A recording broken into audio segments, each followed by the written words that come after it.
man.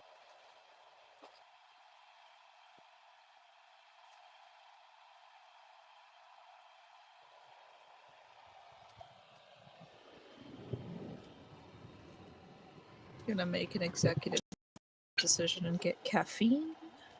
Ooh. I'll A wise gamble. choice. Because it's either going to do what I want it to do, which is keep me awake, or it's going to make me very sleepy, or I'm going to be the same level of tired that I am now. It's just my heart rate will increase. Ooh. When was your last caffeine intake? Like a week ago.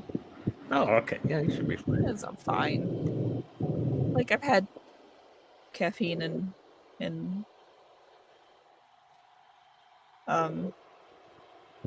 I can't decide whether or not I should call it soda or pop. I want to call it pop, but I don't want to get Call it pop. laughed at for it.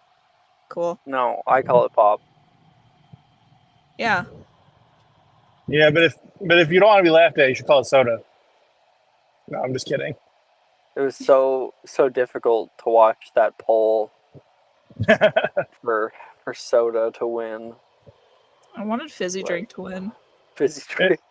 It more so tells you like where in the country people are. Like, I should say where in North America. Yeah. Or Israel, I suppose. No, not Israel. Where was Alexandra? Yeah, Israel. Yeah. Well, she was choosing a few different places, but at the end, yeah, she's back in Israel. Oh, okay. Cool. Well, last I heard she was somewhere else. Sweden or something. We got a few players, like Lemon in Ireland. Obviously, Ito's playing with us again, so we got a British player. Yeah. Nice. I was gonna say that, like, Sikrin, wouldn't you call it Coke? But then I remembered you're not actually from Texas, right? Yeah, someone remembered. That's Yeah, crazy. you're Pacific Northwest. Am I Mm-hmm. correct? Cool. Yep. Haha, I remember things occasionally. So have you picked up calling it Coke, or I just call whatever comes in my head. Coke, soda, pop. Like, I don't care. Whatever comes to mind. Tikrin defies all categorization. This is how it is. I don't let labels and dialects tie me down. I do what I want. What I want. All right, let's get started. Are we streaming yet, Alex?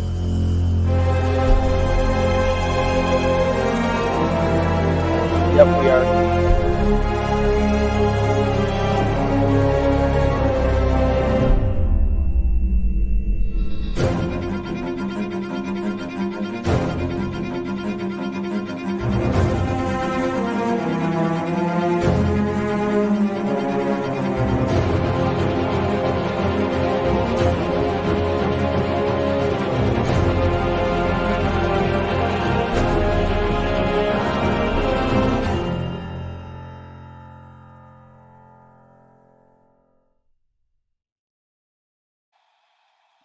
Hello, welcome to Mysterium for Saturday mornings. The last time we had Saturday morning Managing Mysterium was like October 5th or something like that.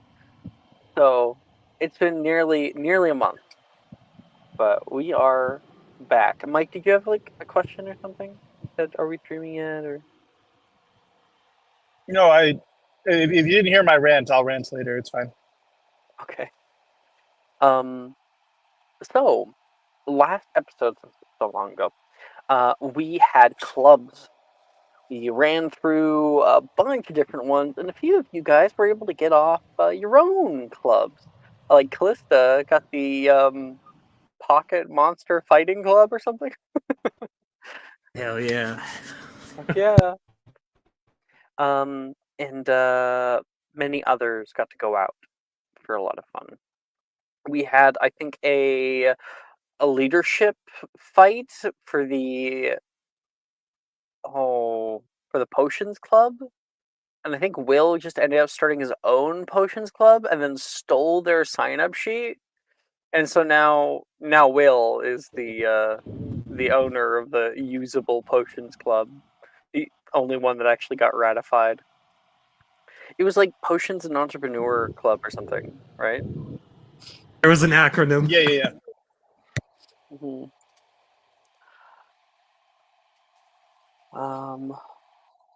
All right.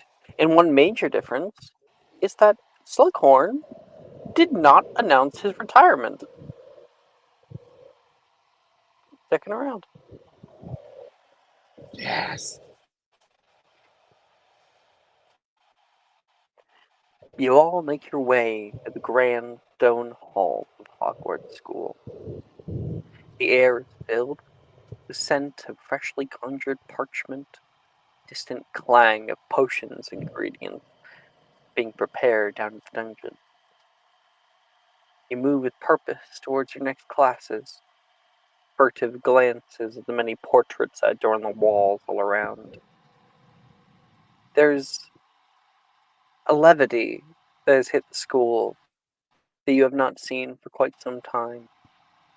There is a enjoyment among students as they plan out different things to have fun over the weekends or going out on Hogsmeade trips and whatnot. There is a distance from the truth. And in it, I think you may be astounded, Morgan, at the level of. I'm just going to mute. Here, let's see if I can reduce mic background noise. There we go. Reduce mic background noise. Hey. Sorry about Hey, that. it's all good. You're driving. We get it. And you probably can't, mute unmute all the time, right? So, also, maybe I'll just turn you down a bit too. That'll help out in the long run. Here, Mike, can you say something? Mike?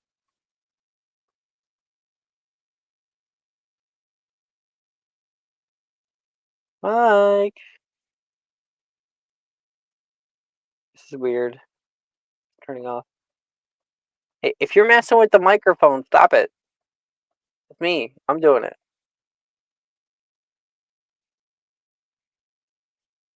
I don't know if Mike's here or not, but I don't know if he's busy. Where was I?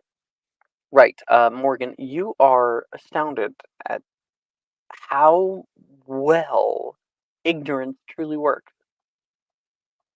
People here are downright happy, and there's a part of you that feels accomplished due to that.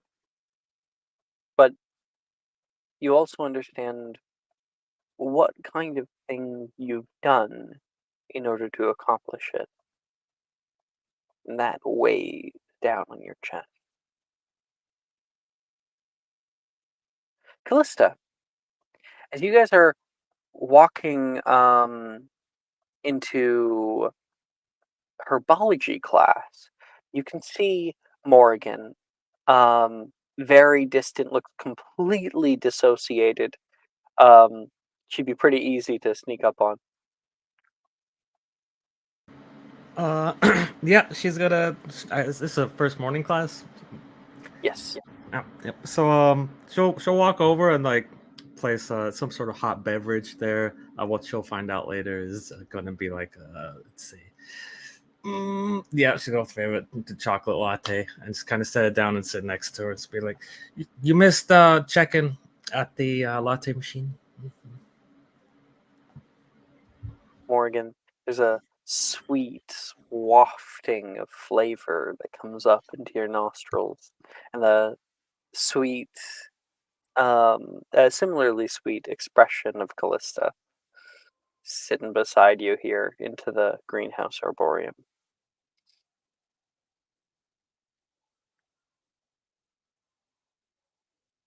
You spilled latte on your shoe this morning. Listen, to be fair, that happens more than you. I was gonna say more than you know, but you probably already know. So yeah.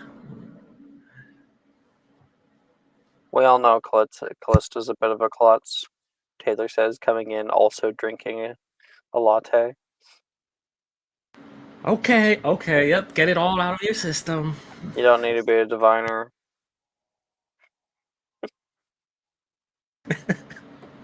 Have you been doing well, Callista? Well, as one could manage. No looming immediate threat of the school, right? There's nothing like that going on. All we have is classes, and that's it. That's all there is to worry about. And reflavoring our coffees and making sure our candy stocks are up, and I that's mean, it, more right? immediately. With your new attachment, I was worried that perhaps it would have a similarly drastic effect as mine did.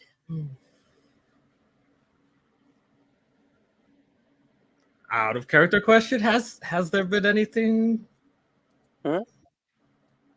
as far as the relic goes? Would she have noticed anything in this time, like what Morgan is referencing with the whole blind side effect of hers? Nothing yet. Okay. Yeah. No. See, owls have been taking up most of their stresses, as they are coming very, very soon, just in a few weeks.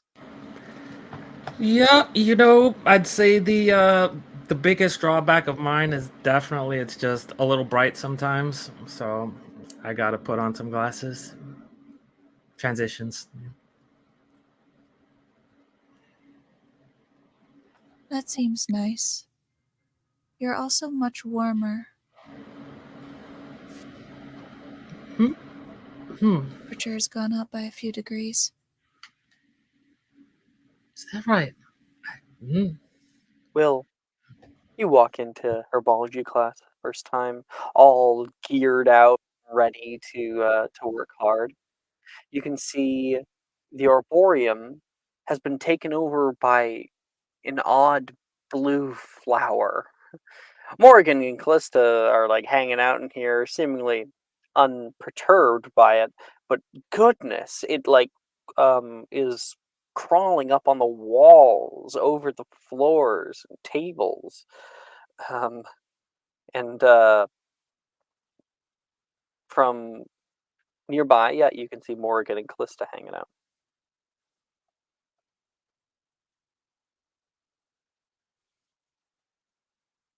So, Will, we can't hear you all of a sudden.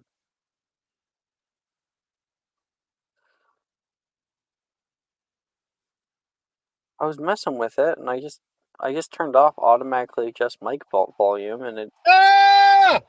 Whoa! Oh, jeez. Hi, Can you hear me? Will. Are you okay? You scared me. I feel like I'm hard as a fucking hell. What? You, oh my god. I turned back on automatically adjust mic volume, and we can hear you now. Okay. Am I good to go? Yeah, you're good. Sorry. No, The shit out of me. like 5 minutes ago when you're like, I can't hear a thing, and I'm like, I can hear all you motherfuckers. And I'm like, hello, and you're like, nope, nothing. He must not be. It's so weird. I'm sorry. So, Will, you walk into the herbology right now.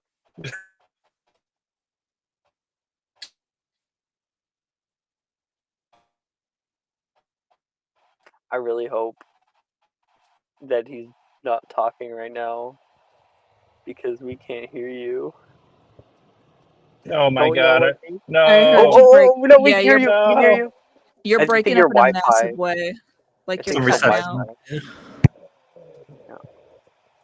Yeah. Uh, We can hear you clear for a yeah, it's second. good. You wanna just try? All right. Oh, how's everyone doing?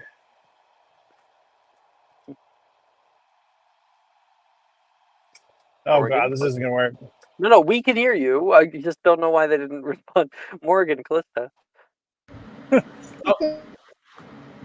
Here you go. This is yours. It's a straight black coffee.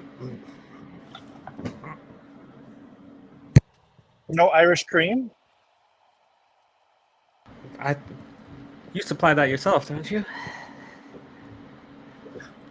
I suppose. Yeah.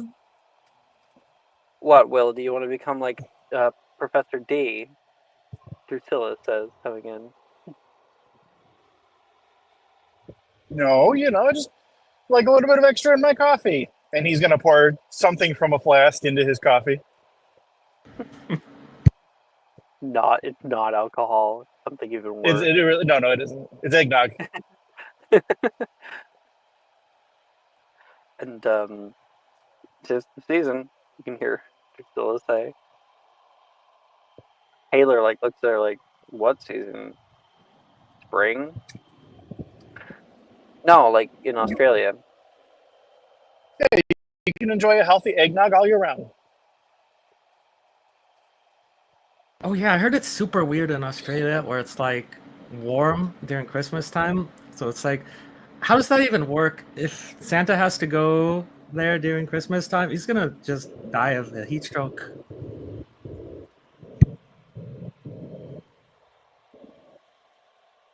He probably dons his beachwear when he goes to Australia. Oh, the poor kids. I think Drusilla says, don't get me started on Santa Claus. I mean, how else is he supposed to wear a Speedo? I'm going to pretend that I understood any word of that sentence. Um, Nearby, Karen, as you're walking in, Ernesia is walking beside you.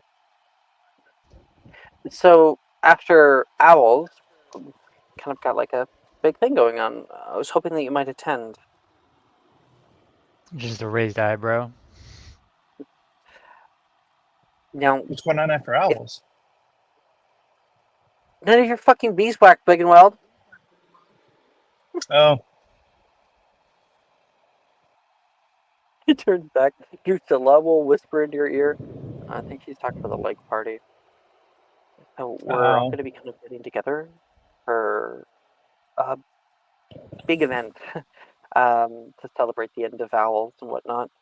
There'll be older students there, and there's going to be an open bar and swimming and dancing. And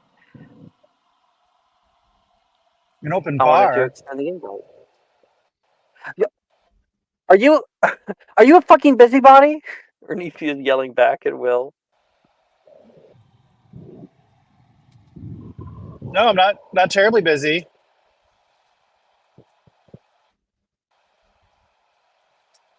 He like casts out muffliato. Hmm. But anyone with observant can still read her lips. I'm not gonna spend that long staring at her face. Well, tell me you'll go. What? So I'm not even in. Are we still talking to me? No, she's been talking to Karen. That's why she's Oh, calling I'm you a so sorry. busybody. It's all I'm so good. sorry. I just made it into a thing. Karen? Well, I obviously can't hear this. So yeah. A party. I suppose. Yeah. Okay, cool. That means all the children and the girls are going. Wonderful. Okay. Once I understand a little bit more, I'll send you an owl with date and time. Sounds like a plan. And then Muffliato, and then he shoots Will a dirty look. Drusilla kind of chuckles in the background. Yeah, don't worry, I'll give you the down low. Drusilla apparently is in on the party that's happening later in the year. Coming into the greenhouse and looking a little like lost for a moment, is one of our newer students, Diana.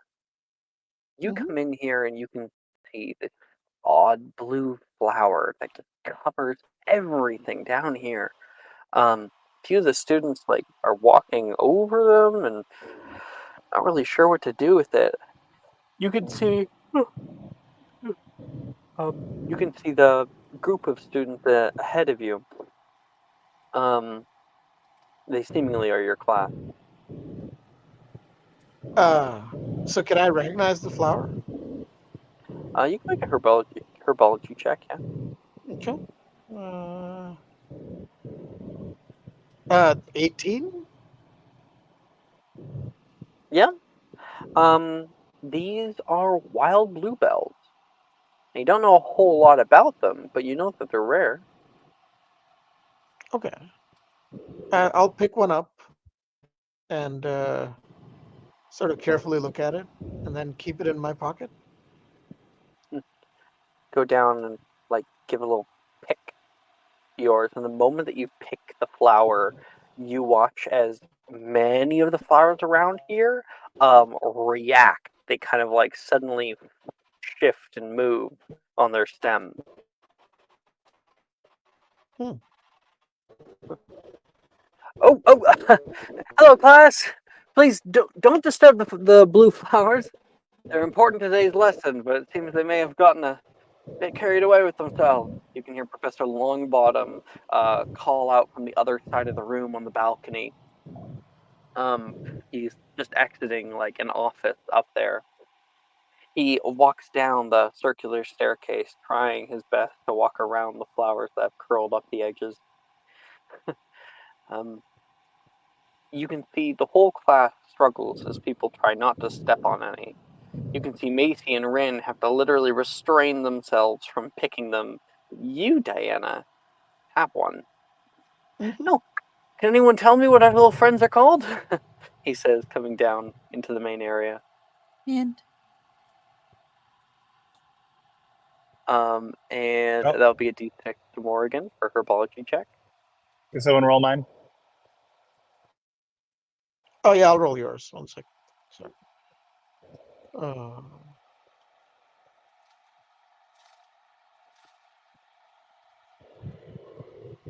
Herbology yes, plus 14. Okay.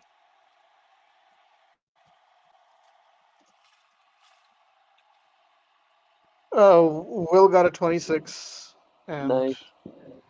uh, got a 17. So. 21. Okay. Um, Professor Longbottom looks out over all the hopeful faces. He says, Wiggenweld, you probably know.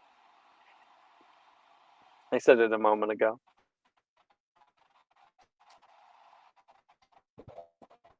What's the answer, please? These are wild bluebells.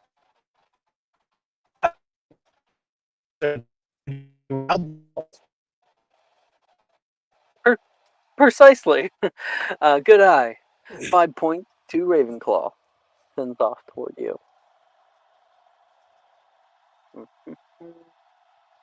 Let me just. Where's my grade sheet? I don't have my grade sheet out. Pull that up. Saturday morning. There it is. Oh, we're actually pretty close. Yeah. Slytherin is following your heels by 10 points now. We're actually pretty close, house point wise. Interesting. Um, Now they only grow around very old trees due to mycelium cultures in the soil.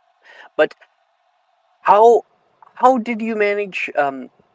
Sorry, I'm messing up.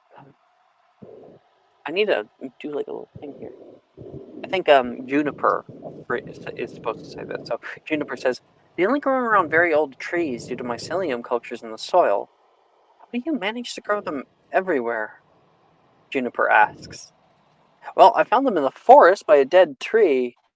They grew around the base, so I decided to take a sample of the soil along with them.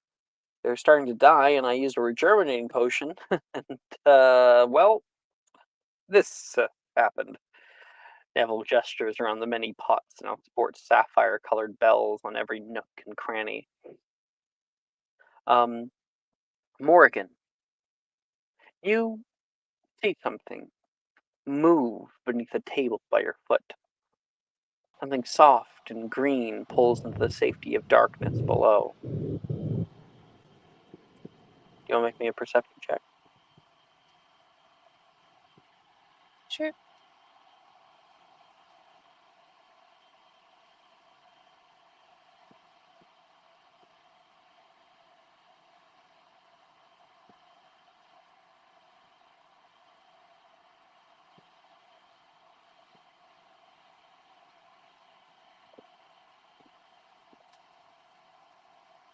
$22.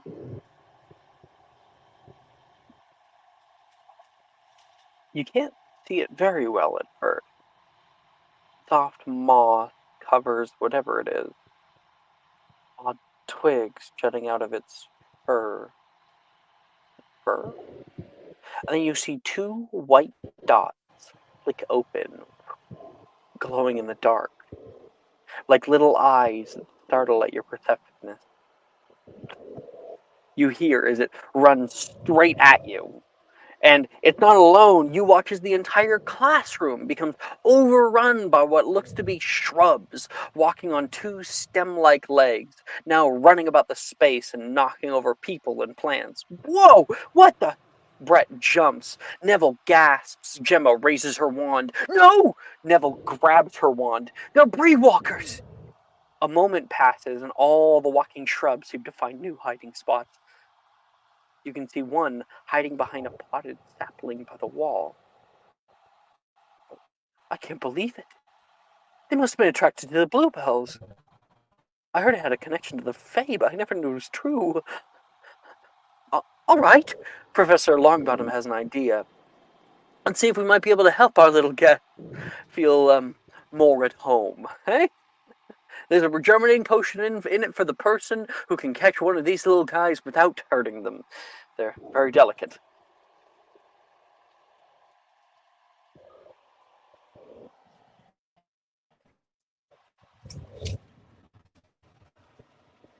And everybody begins to move off to go find their own. Gemma is like, these things are freaky.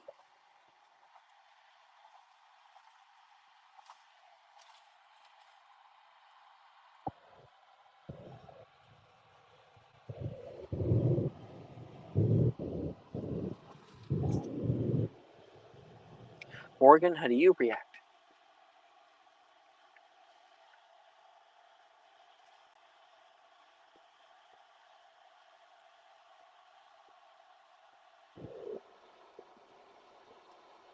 Am I being heard? Yeah, I can hear you. I'm not Yep. sure what's going on. Yeah. Jess, are you Yeah. here?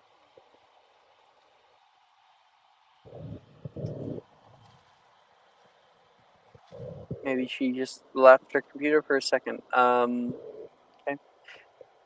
Callista, how do you react? Oh, these are super cool. She goes at it.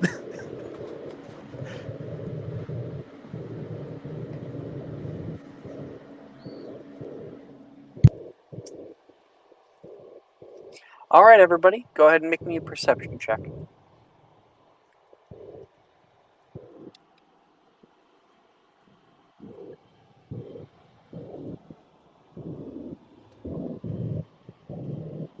Got a 26.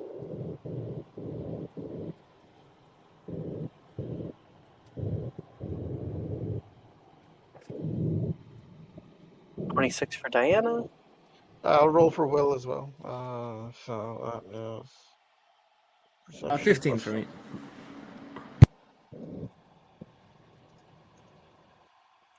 Will 15 got a for 15. Callista. 15 for Will, yeah. Okay. And Sharon. Give me just a second. Sorry. Perception.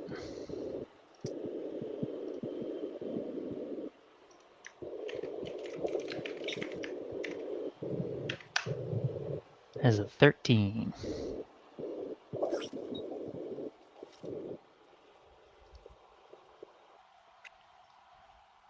Okay.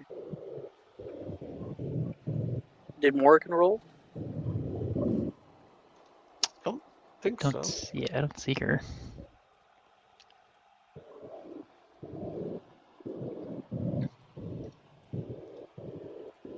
Okay.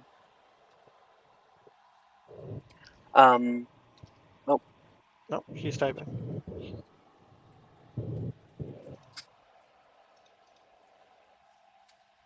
She got a 22.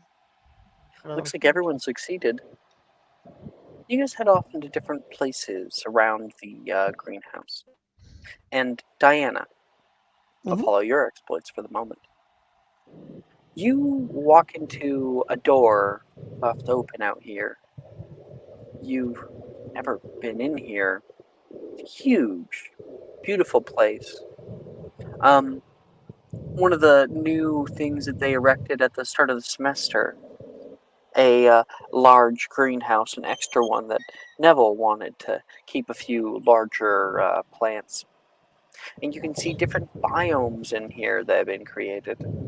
Each one is showcases a different niche for plants to grow in. And you walk in to the desert zone. There's a stone path that turns off to the left and to the right. You can see a sand dune that has gathered up in the middle of it all. There's cacti and odd single shrubbery, little what is it called?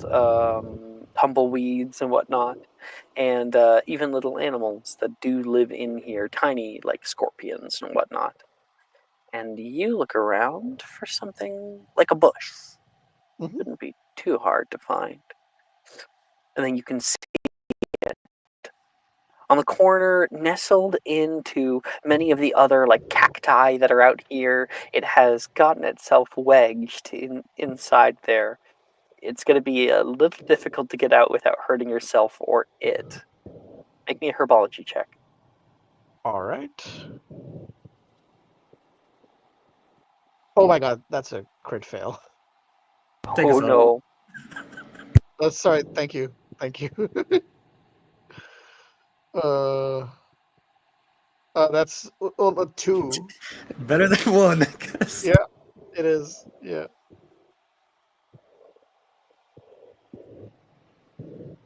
Okay. So Not much 15, better. 15 So, total.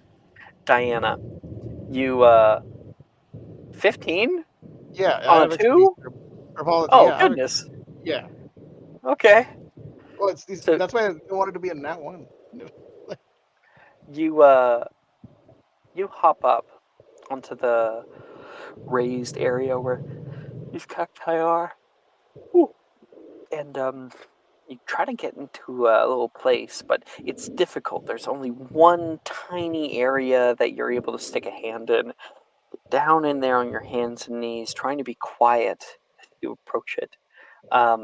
You latch out toward it and are able to grab a leg. It starts kicking, and it kicks your hand. Your arm kind of pushes to the right hand side, and you get poked by a few thistles from one of the cacti and Mm-hmm.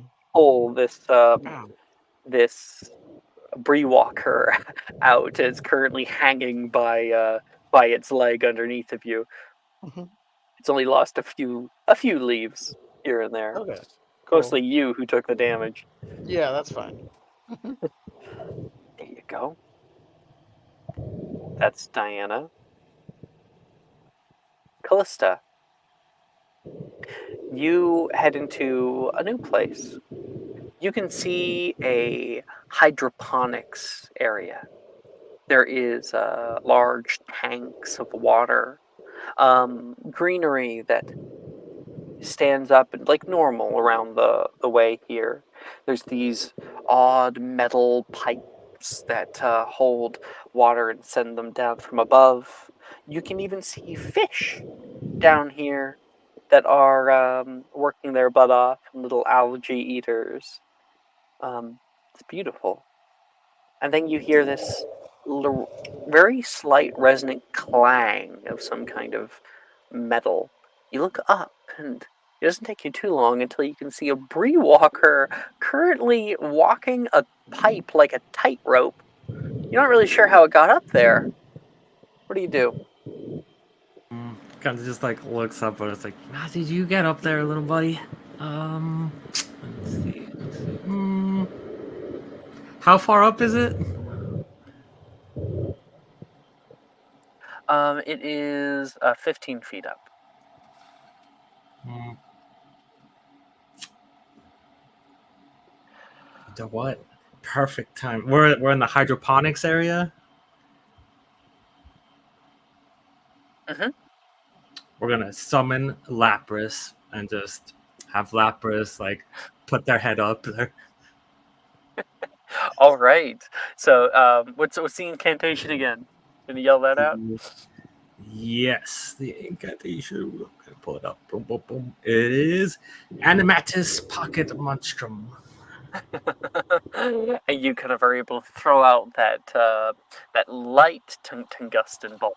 It's been had that enchantment on it that makes it light, and you throw it out, and the heavy metal is able to be warped and almost like Ferrovertoed into a construct, a large Lapras. And as we know, Lapras is huge. They are like, I don't know, what kind of size would you compare it to? Like the size of like a minivan, like a tiny, like a Prius, like a tiny vehicle. Yeah, technically, yeah, they are considered large, so they're probably minimum around 9-10 feet.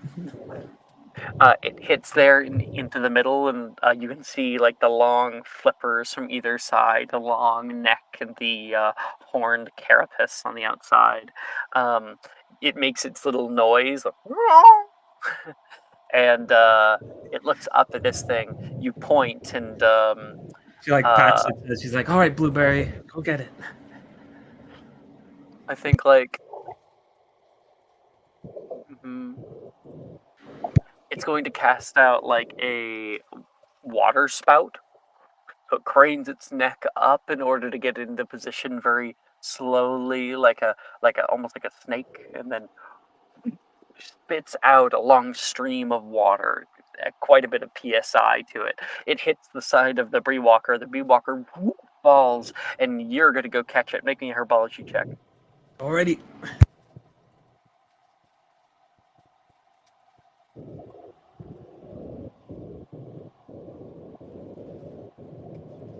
23. Yeah, you catch it, and you can see this thing. It has like a little hole in the side of it where the water hit it, of like leaves, but mostly it shakes its bush and looks back over toward you. These glowing eyes from within, staring at you, kind of blink, blink, blink, like what the heck just happened? And your Lapras calls out once again to you. Yeah, she'll like almost cradle the thing, and she'll be like, pat it on the head. It's like, all right, there, Oddish. All right, we'll get you fixed up in a jiffy.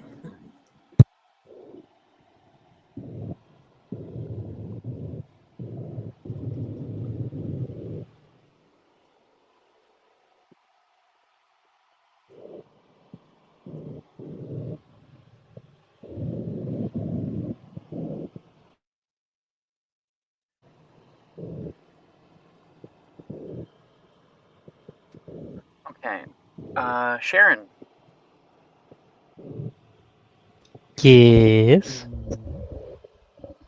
you walk out into an area that a few students were able to see the door swinging left, right, left, right, like something had just moved in.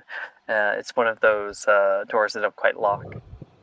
Hmm. You walk inside to see a large jungle-like biome. Trees are grown all throughout here, their boughs hanging low over top. Thick foliage covers the bottom undergrowth. You can see little birds that live in here that clutter out, and it would be impassable if not for the pathways that have been meticulously pruned in the middle. However, there are also some pots that have been left out here, or supplies that kind of make the lanes a little bit smaller. It's gonna be hard to find any in here, but with your good perception, looking through the undergrowth, you spot two glowing dots. The eyes of these bree walkers looking out toward you through the thicket on the ground, and as you notice it, you watch them both blink out.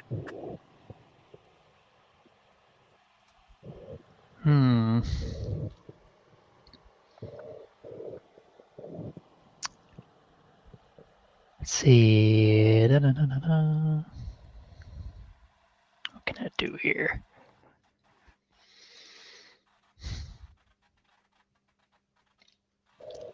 Am I allowed to grab some of the bluebell flowers? You certainly can, yeah. Okay, here's what I want to do.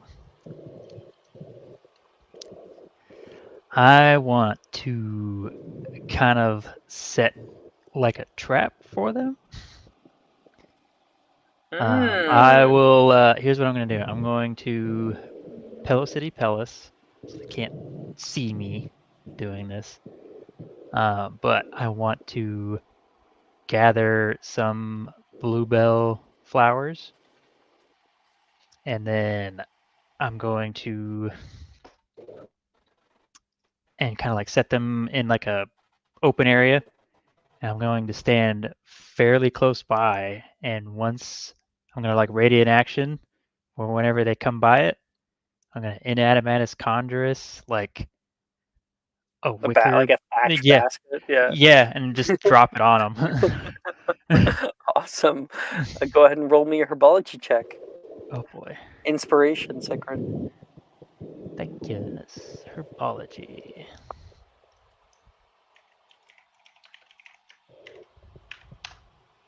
21. Damn. I rolled a 19 on the die.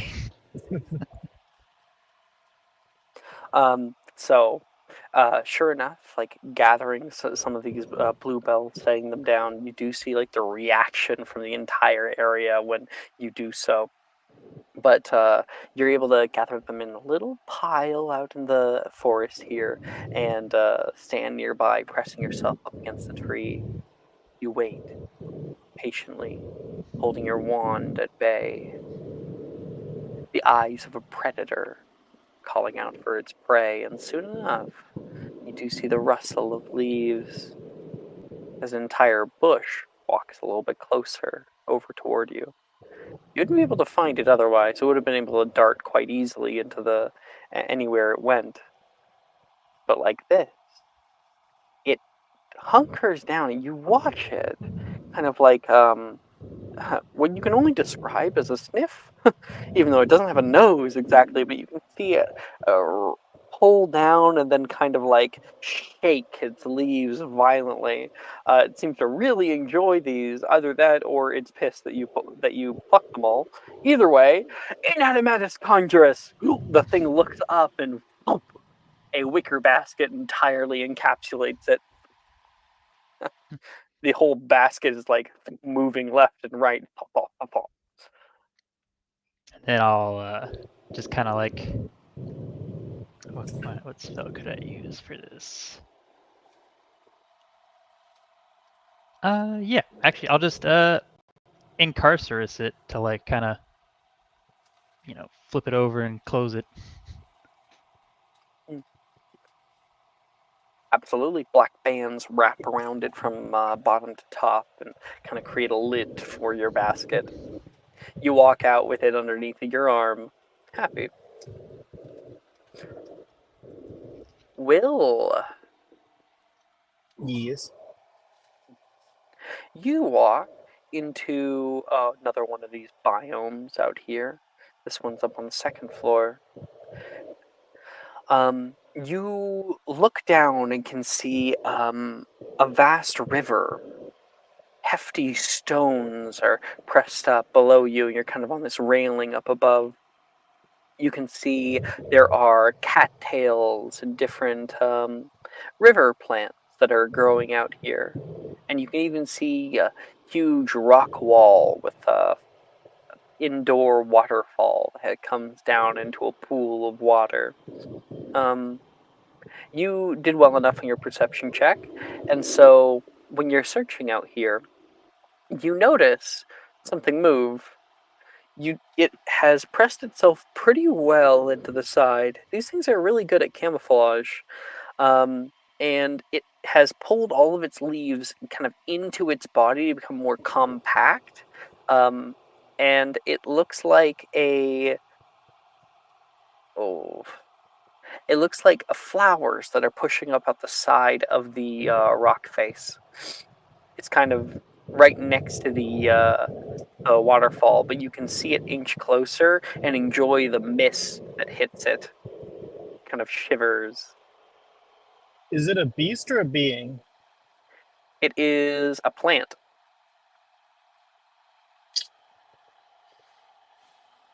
So my first thought was aerosolized Cupid crystals.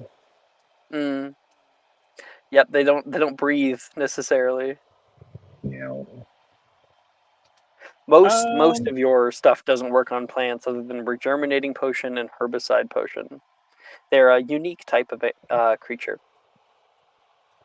can they speak? No, they cannot speak. Um, do I know what they eat? Do you want to make a little herbology check just for Do a figuring little that out? herbology check. Yeah. Thank you, Ash. Ash? Pretty Oh please. yeah, sorry. Let's see. Okay. Uh, Man, look at you. So Canadian. Saying sorry. That's true. Man, herbology, 14. Okay.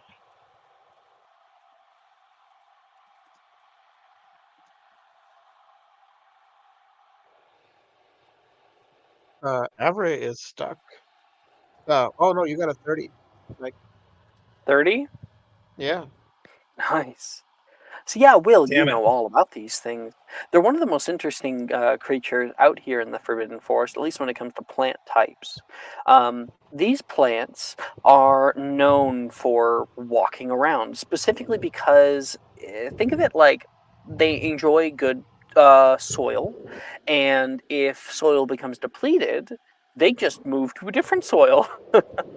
You also know that they can flower from time to time, especially around this time of year. And during that time, they enjoy finding patches of spring flowers, and they are pollinators. So they will move around the flowers and kind of rustle with them, and any pollen will drop down onto their leaves. And then as they walk, they drop it all over the forest. They eat specifically through their feet. They'll root their feet down into the soil, and roots will very quickly grow out, and they drink minerals and whatnot.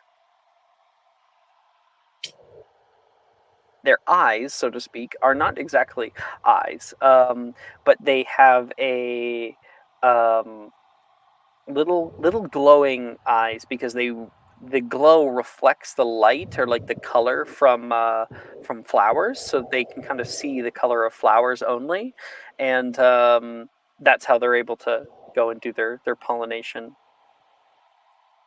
I was going to try to coax it out, but I think what I'm going to do is Something I'm colorful going. might be able to. Mm, I think I'm gonna also go invisible. I'm gonna creep up fairly close and then Immobilus. All right, yeah, it's a little bit higher on the cliff side, but definitely within that 15 feet. So um, you're able to get in there. Make me a stealth check at advantage, obviously.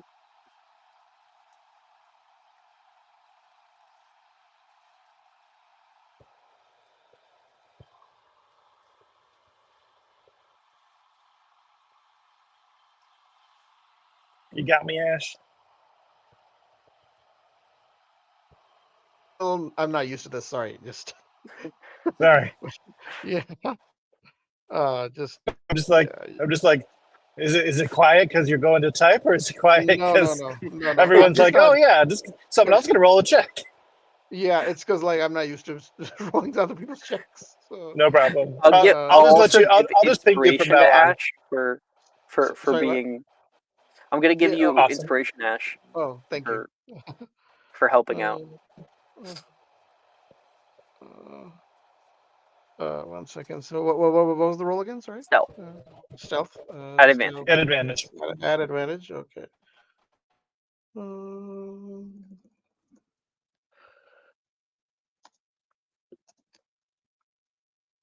Oh, that's a 13, 11, 11. Okay. So Will, you're able to kind of like move in the river there. There's a slight splash. You can see the eyes of the Rewalker turn in your general direction, look left, look right, but sees nothing. They don't exactly have the best perception, especially to invisible things. They're not they're not really smart. They turn back to trying to kind of nestle up closer to this rock flower, and as you pull your wand up, Immobilis, and suddenly you appear, and a wide wave of magic crests out toward it. It tries to leap off of the cliffside reactionarily and stops midair. Will, make me a herbology check. As you can see, in 6 seconds, the magic's going to end, and it jumped toward the water. Turbo, please, Ash.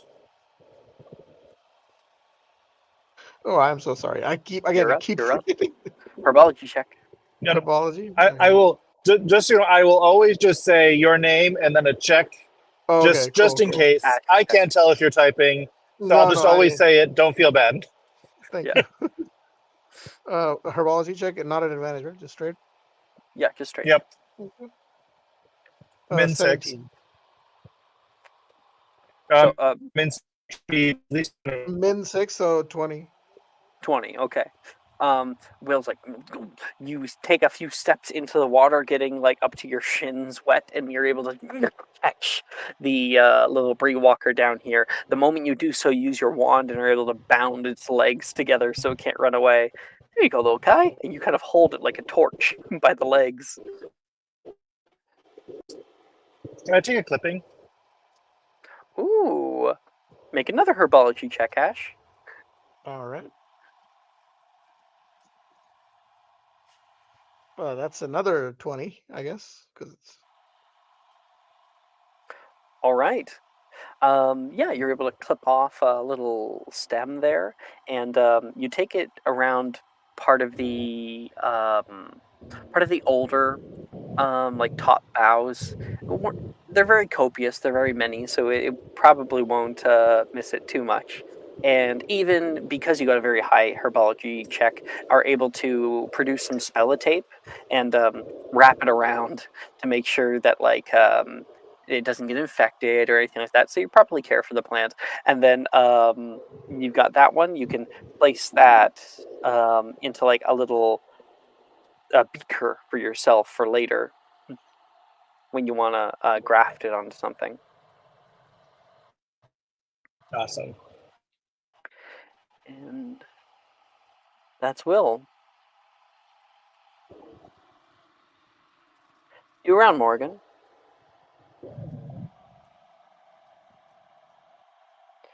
So our next class is divination's class. Let's see who's in this. Only Morgan. Maybe we'll come back to it whenever she's available. I mean, I could be in divination. I can be in divination. Oh yeah, we don't have Diana's yet. Yeah, I'll be in Do divination. you want to be in She's back. divination? Yeah. Yeah, I'll be in divination. No problem.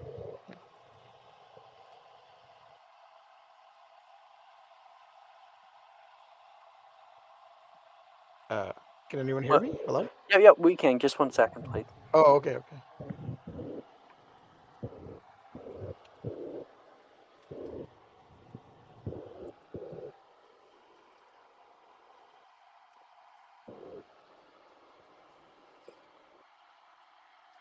Where am I?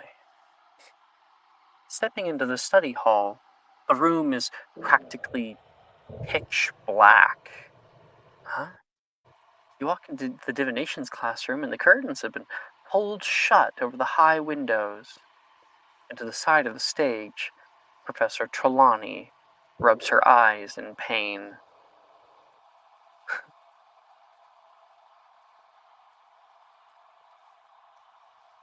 Diana, Oh, how do sorry. you react to entering the divinations classroom for the first time and having all the lights off, but you can see other students are filtering in still? Yeah, So I dark. think it's a little surreal. That I think she's probably thinking that this is. In fact, she's gonna say, "Should we turn the torches on? It's a little dark in here." It, no, no. I think we'll be just fine, Madame Trelawney says from the other side of the room. Please, find your seat. Find your Oh, seat. of course, Professor. Thank you.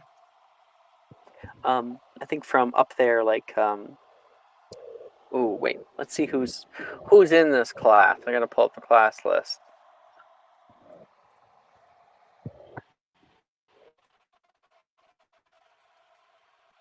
Where are we? Oh, I'm in the wrong year. 5th year. Divinations. Oh, a lot of people. Okay. Yeah. Oh, none of them. Huh.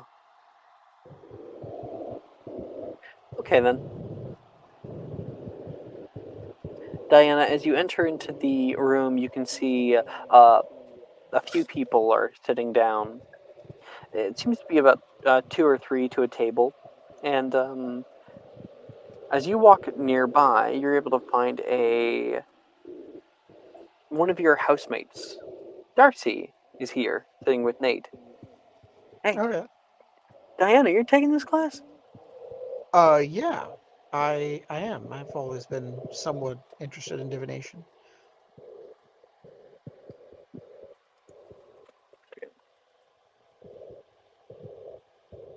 Um, sorry. Darcy's like, that's cool. I've been taking it for like a few years, and I still know nothing about what's going on here. Oh, well, I this is my first time too. I didn't take it back at Ilvermorny, so yeah, Wait, it would be interesting. quite honestly, it's pretty easy, eh? Nate says over toward you. Is it? And as they're talking to you, they're like really quiet. They're almost like whispering. Yeah. Is it?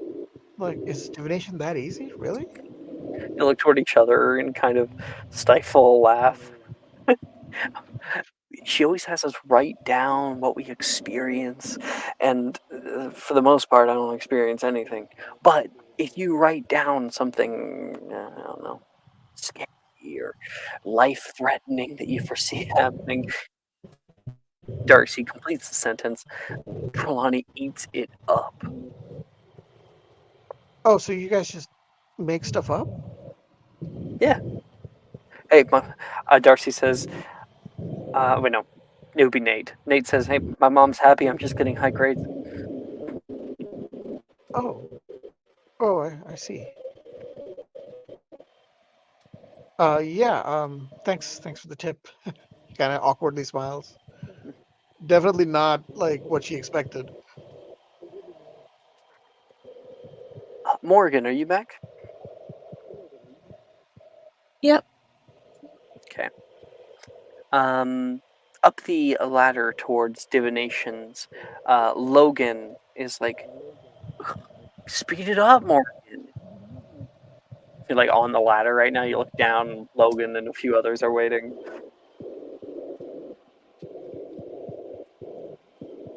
She's just gonna stay on the ladder and look down at him. Do you want me to depulso you?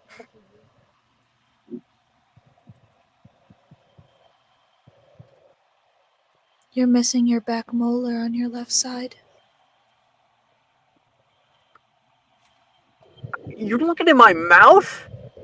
gross. A few other people are coming over, and I think like Wilfred appears on the side with Juniper. Wilfred's like, Logan, you're just antagonizing the girl. You know you're gonna wake up with like a dead squirrel in your socks anyway. Really? No. Not unless you continue to be an asshole. I'm not being an asshole. She's taking forever. Morgan, can you go on, please, honey? Yes, because you said please. And she moves up. Going up the ladder, Logan rolls his eyes, and you can similarly see this completely dark room all in here. How do you react?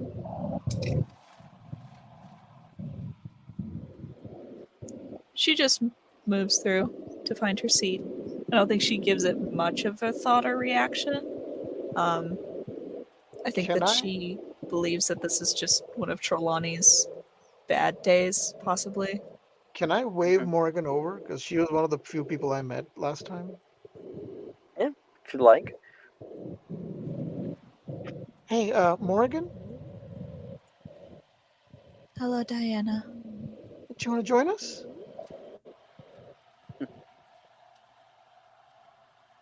Yes. Morgan often likes to meditate in the back corner, Darcy says. Well, if you want to join us, you're welcome to. But if not, that's fine. It's okay. I will perhaps sit near you. The table by you is unoccupied. Oh, yeah, that would be great. Thanks. And she will make her way over to that table and like kind of sit down, like directly across from Diana. She appreciates Lo- that. You can see a smile there. Logan gets up to the top of the ladder as he enters in. He goes, "Why is it so dark?" Logan like kind of yells as he enters in behind you, and then you can hear. I don't know if that's showing up on the microphone, probably not. But there's a high shush. You can hear Trelawney shush everyone loudly. Today, Mr. Peel, we are going to be having a quiet class.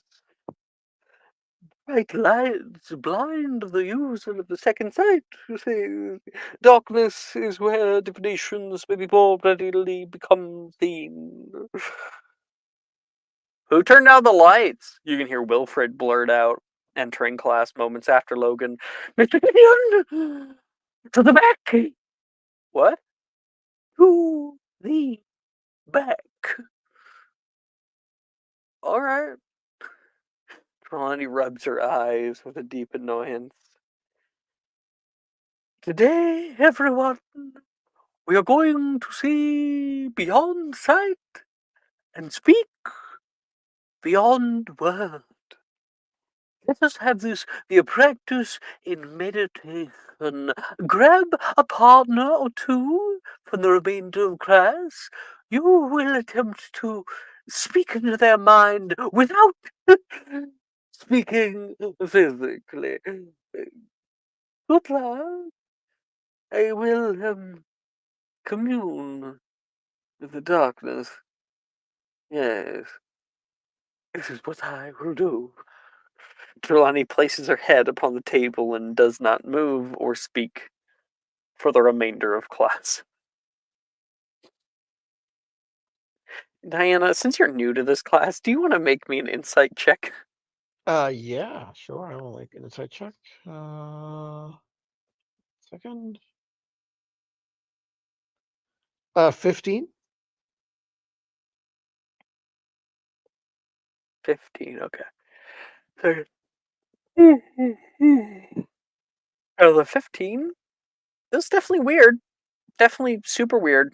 Not like your divinations from your other school, but that's true for a lot of these classes.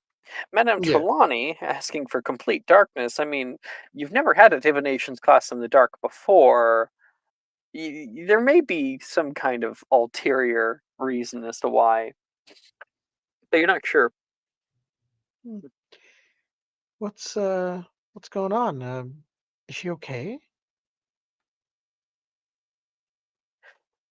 Relative? Darcy says back. Should someone check on her maybe? Because she seems a She little. is hungover. Oh, Went for another bender, I guess, Nate says. is it? How's she a professor again? You'd be Your guess surprised is how as many good as mine. professors show up to class hungover. Yeah, I can oh, name 2 already, Darcy says back with a chuckle. oh, I, I, that's. I'd heard a lot of great things about Hogwarts. Don't believe everything you read. Apparently not. Mr. Matthews! To the back! She heard him talking. Mhm. Oh, man.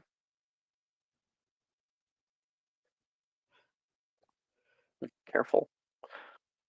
Testy today. Honestly, most people can just wait until she puts her head down and not move. Everyone else just sits in the back anyway, so there's no seats back there. Oh, Morgan and Diana, what's your passive perception?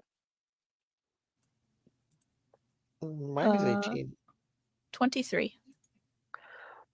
Morgan only.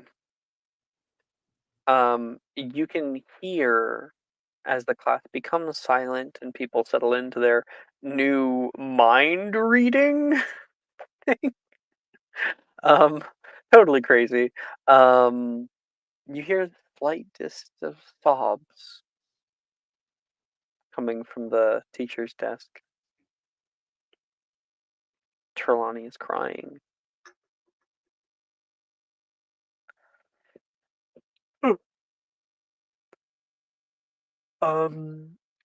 Both of you may do either one divination spell studying for a class. You don't actually have to do a divination spell, or a reading can be made. And Morgan, do you want to do a herbology check for your grade? Oh, yeah, sure. I've never actually done a reading before, so I guess I'll do that. 25 for Ooh, that'll herbology. be fun. Yeah. 25. Okay. Morgan, you're still at all O's. And Diana, won't you make me a divinations plus wisdom check? And what kind Okay. of reading would you like to do? Would you like to do a tea leaf reading, a runes reading, or like a tarot reading? Probably tarot. That's what she would know. Absolutely. Yeah. So, all right. Divination plus wisdom.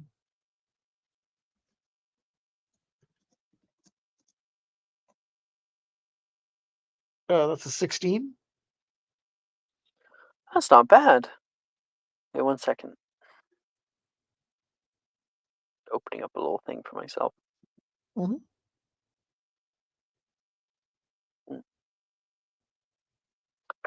Um,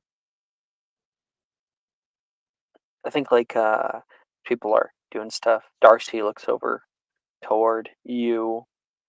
Uh, Pulling out the tarot already, huh? Yeah, these are my grandmother's cards. You gotta do a reading for someone else or for yourself? I can do one for you if you'd like. I normally get them from Morgan. Oh But yeah, yeah, she's probably better at it than me, honestly. But I'd love to see what you got, uh, honestly. I okay. All right. I'll read his tarot.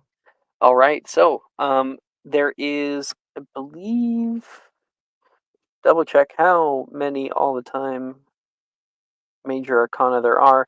That is 21, which is 22 with a 0 for the fool. So you're gonna roll me 1d22 minus 1, Mm-hmm. and then you'll roll me a d2. Okay, so 1d22 minus 1 is an 18, and a d2 would be a 2. Okay. Looking through the deck, you pull the first card. Huh. You can see this moving photo on the face, a rabbit running off, and a woman in like a kimono doing a little dance around with the light of a moon coming down. You pull the moon in reverse. Your Mhm. little textbook says, in this position, the moon suggests that you may find it difficult to trust yourself. Identify the things that make you doubt your own judgment. Are you motivated by obligation, or are you listening to your gut?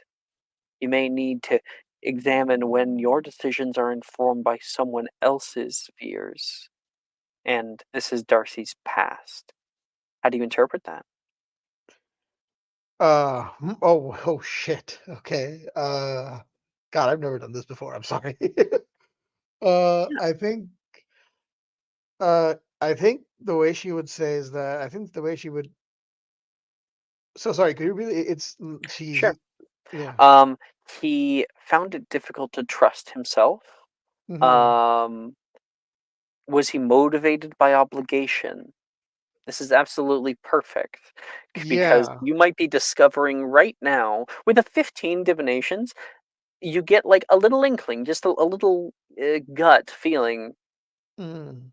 that Darcy might have had difficulties with something more intrinsic about themselves, like Yeah. Yeah. sexuality or I see gender what you mean. or I see what you mean. anything like Okay. that. So she will say, "Wow, this is the moon in verse." What does that mean? It, well, it tells me that you had a certain amount of self-doubt. Like you had to come to terms with something about your personal identity. Is that true? He looks over toward Morrigan, like gives her a look. I look towards Morgan too. I don't know if Jess is here, but yeah, Morgan and him share a look for a minute, and then he turns back toward you. Pretty spot on there. She kind of smiles and says, "Well, that was your past. Now let's look at your present." So yeah, she'll Okay. do another poll. Do it again. Same thing. Okay. Yep, same thing. I'll do it 3 times. D21 minus one is a 2. No, wait, what? Oh yeah, no, that's a still. Wait, I rolled an 18 again. Well, that's an 18, not an. Oh yeah, no, it's the same roll. No, yeah, it's 21 minus 1. What did you get? Oh no, I rolled a D20 minus one. Sorry, I rolled the wrong thing. I rolled the wrong thing. Sorry. D21. Oh, D21. Okay. Minus one. D21 minus one. Okay. So that's a 9 on the D21 minus one, and Okay. D2 is a 1. 9 and a 1. Okay. This would be their present. Their present. You can see a image of a moving man in the card, a kind of bald monk, like a Buddhist monk, moving around with one of those staffs that have like the jangling rings on them. If you might know what I'm talking about, Yeah. he holds Yeah. a lantern and is able to use guiding light that uh, Mm. opens up around the area around here.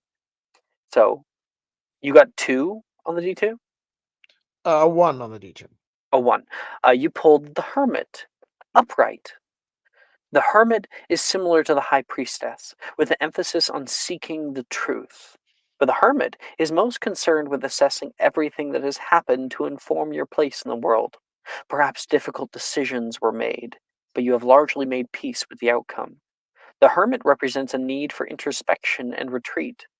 Sometimes it is difficult to be in the world, so it is necessary to step back and affirm yourself.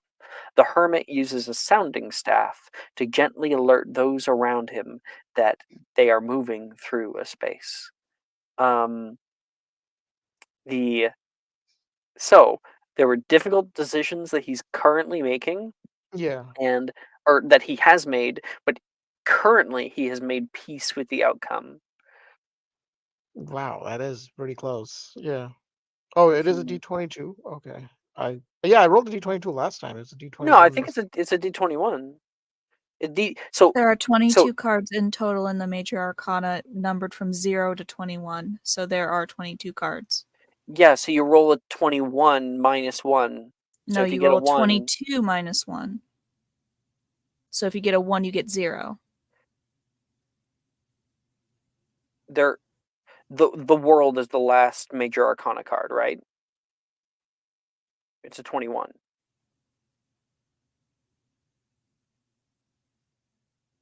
Am I missing a Okay, card? why don't you just roll a d22 then? And just make the 1 a 0. Yeah, exactly. So that's why we just roll a d21 minus 1, and it just is what is the total. Okay, so the second roll was correct. It was the first roll that wasn't. Got it.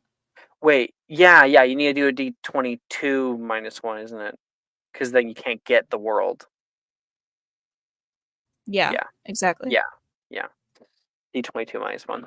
Sorry about that. It's still fine. But No, it's all yeah, good. how do you interpret? So she will say, "Well, is your present is what was the name of the card again? The name of the card, Oh, the hermit. the hermit. Yeah. Well, we got the hermit upright. It Oh, I'm seems, homeless. He says, with a little well, chuckle. not quite. This is your present. Are you homeless? No, that was a joke. Oh, oh, I see. Well, a hermit represents introspection. Sometimes you need to withdraw from the world to think about who you are. And sometimes you feel like introspection and self critique is what you need most. You get a weird sense that this one might not have as much to do with gender as it Hmm. does something that happened more recently, something last year, Okay. a difficult time that they had to go through, and now they don't speak about, always introspective of. So you say it suggests difficult circumstances that you no longer talk about. You don't have to tell me, of course, but that's what this suggests. You can see a deep silence comes over Darcy. Not only did you stumble upon one, but two, Hmm. and now it's Yeah. becoming kind of uncanny for him. Okay, last one. So it D22 is minus 1. D22 minus 1. Okay. Yeah. So yeah. That is a 13. And do I still roll the D2? Or Yes, you do. Yeah. so 13 and 2. Oh, oh. That's his future, right? Yes, this is the future. You pulled a 13 Yes, 13 and a 2 on the D2. on this card. You see a beautiful woman. She has on a cloak of black, and where the cloak billows on the inside, there is starlight. This woman with dark hair holds on to a glowing child that points up toward wisteria flowers that fall down from the ceiling. I don't think it goes over it. Yeah. Basically, just to show you, it is a really cool card. Maybe I'll send a Hmm. picture this time. Um, Hmm. this is Nyx holding Thanatos from. So Nyx is the goddess of in Greek mythology, the goddess of darkness, And Thanatos is the god of gentle death Okay. or something Wow. like Yeah, that. that is beautiful. Yeah, really pretty. You pulled death Oh, reverse. oh Jesus Christ. Okay. Death in Uh, reverse warns of ghosts. You may lack proper closure. You will be unable to let go of the past, and by dwelling on what was, you will not be able to proceed. You will not live. And that the wording on the end there is a bit yeah. ominous Yeah. because while it might not mean death, it could also mean death. Well, I'm assuming the way I would look at it is you will not live, as in you will not live a life. You will be sort of you Your will merely call. exist.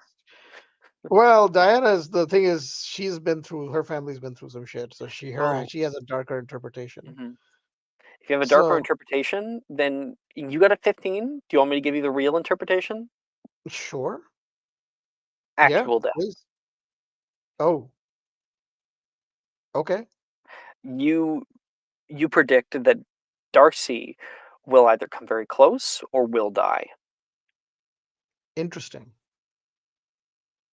In sometime in the future, not a vague time. I don't know the precise time, obviously, right? There's no precise time for this. You Yeah, can't really yeah. make a call. So when she sees this, her expression changes, like completely. It goes completely serious. Oh, What oh oh's not good. Mr. Collins. Sorry. Oh, what are you talking about? uh, are you sure you want me to tell you? Your future is not set Yes, in stone, I, obviously. So, I'm invested now. this is death reversed. It's like someone I love's gonna die. No, Darcy. You're I'm sorry. fucking with me. You're I'm not. joking for a second. I never joke about divination. No, I am not. It's just a prophecy, Darcy. It doesn't have to come true. The future is always in motion. The future is. Where there is death, there will always be death. You are not helping, Carol. Oh, it says that you. It suggests that you, by dwelling on the past and because of issues, you might. Yeah, I'm sorry. She'll start to put the cards back. And Darcy will need some time to think about that. Yeah. All right. Yeah, I think Diana will just go silent after that. What's up, Diana? Morgan, did you want to do a divination spell, studying, or reading? Um,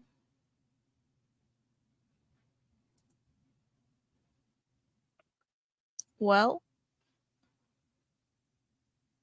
I just heard that my boyfriend's gonna die, possibly. Mm-hmm. So that's not ideal. With the reading that's been pretty accurate the whole time.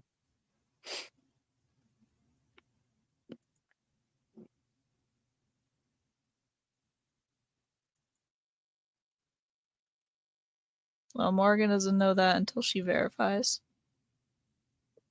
Which I'm not sure if she wants to do now. Oh,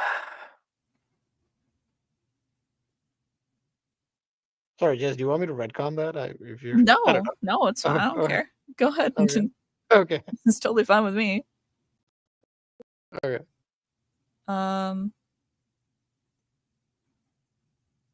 Creature. I might want to practice a spell, for now. Until I'm in a better area to, like, do something drastic. That'll probably get me in hot shit with everyone else, but, you know. Sucks to suck, I guess. Locate creature. gotcha. You go ahead and make your spell attempt.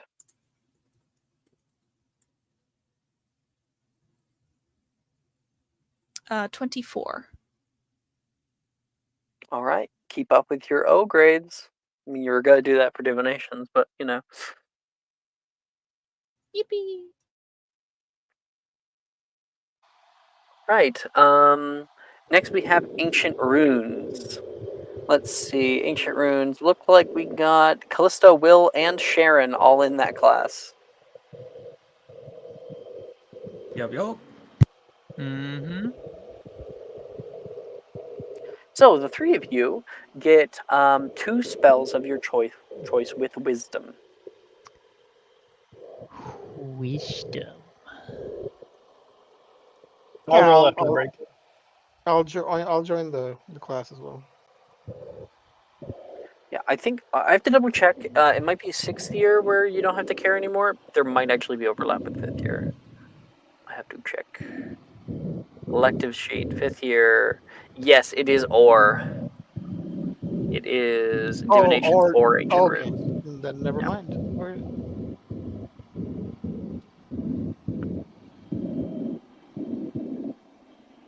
Did you hear me, Alex?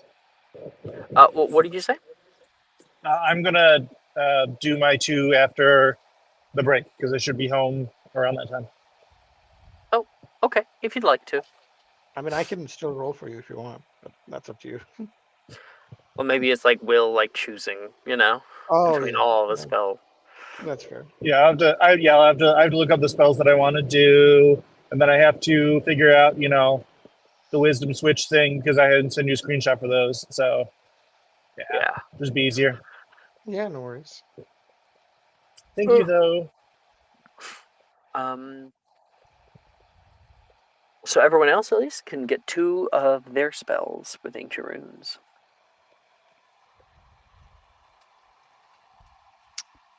I will do Avis and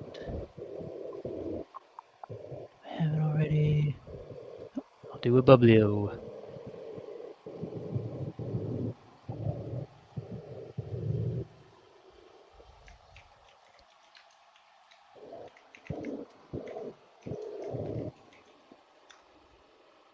Nat 20 for Oh 26 damn. on Oh Avis. damn. Okay. Go girl. Let's go. Let's go. Now for the second nat 20. Don't put that evil on me. It's gonna be a nat 1.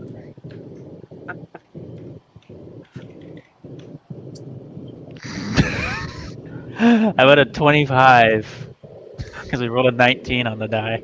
No, you're so close. You're so close to All right, nat whoa. 20s. Well, you had an A last semester, but with the nat 20, that brings you up to an O. Let's go. And you also have what spell locked in? What was that? Avis, and I actually Avis. locked in a Bublio too with that because I already had an attempt on it. Ooh, a bubbly is a really good one to have. I love It's a such a good bubblio. control. Yeah. It's a yeah. I think I would classify it as almost a fuck you spell because if you do I, like a lot of wizards dump strength, and if you yep, fail the strength, you have disadvantage on the check to get out of it. It's rough. yep. It's I have been on the receiving end of it, if you recall. Yes, I do recall. Um, so Sharon, um, when it comes to the bird, you are writing out different runes into the air. You can see them appear in bright red flame, and when you conjure them together, you watch as your coloration's a little different. Other people, the red flames when they cast turn blue, but yours turns to a bright green for a moment. And in front of you, what set of birds are conjured onto your desk?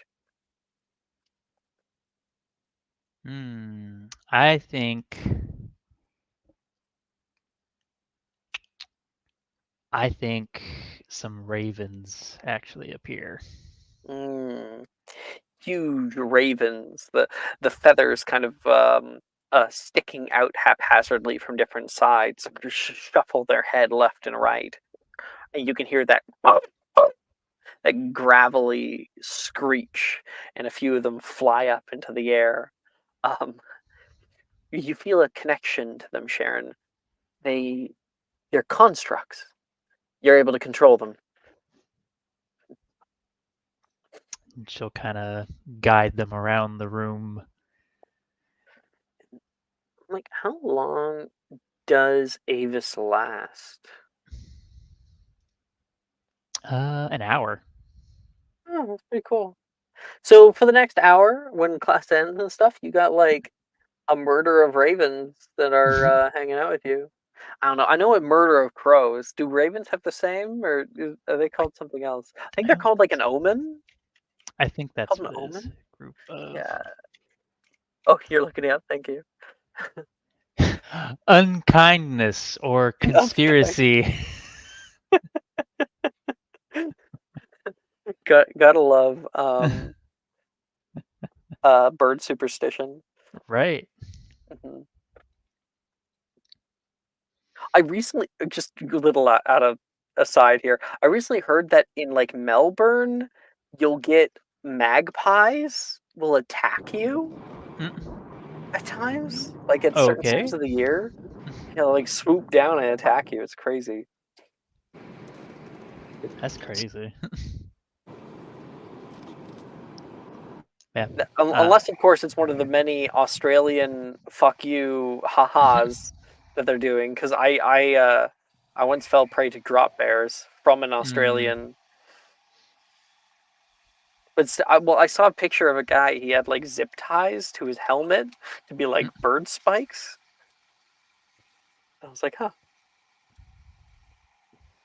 Now I wonder if I'm misinformed. I can never trust Australians again. They're a Hey, wily Will. bunch.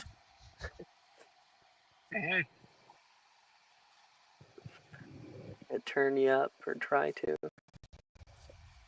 Yeah, sorry. I think my the other device I was using died, so I had to switch. In the highway, it's fun. Wait, switch? Like, what do you? I was You using have two a different phones? device from my phone, and I've A switched to laptop? my phone. I got an iPad, but Gotcha. you know, Oh, like your headphones. no, the iPad died as far as I know. Oh, you're using an iPad. Cool. Oh All yeah, right. it was. Anyway, it doesn't matter.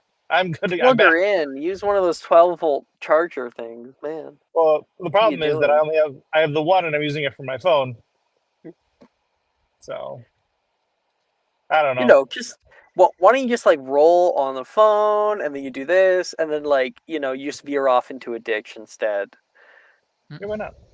right? Well, the good news is I happen to hit a bunch of traffic, so I'm going like 14 miles an hour right now. So Oh, damn. So, Sharon, you're able to conjure your unkindness and 5 points just to kind of perk up. Oh, you can see Madame babbling, staring directly at you, seemingly happy and inquisitive about the odd color change. She'll give like a little curtsy as she kind of continues guiding the birds around. She's having fun with these birds. It's cute.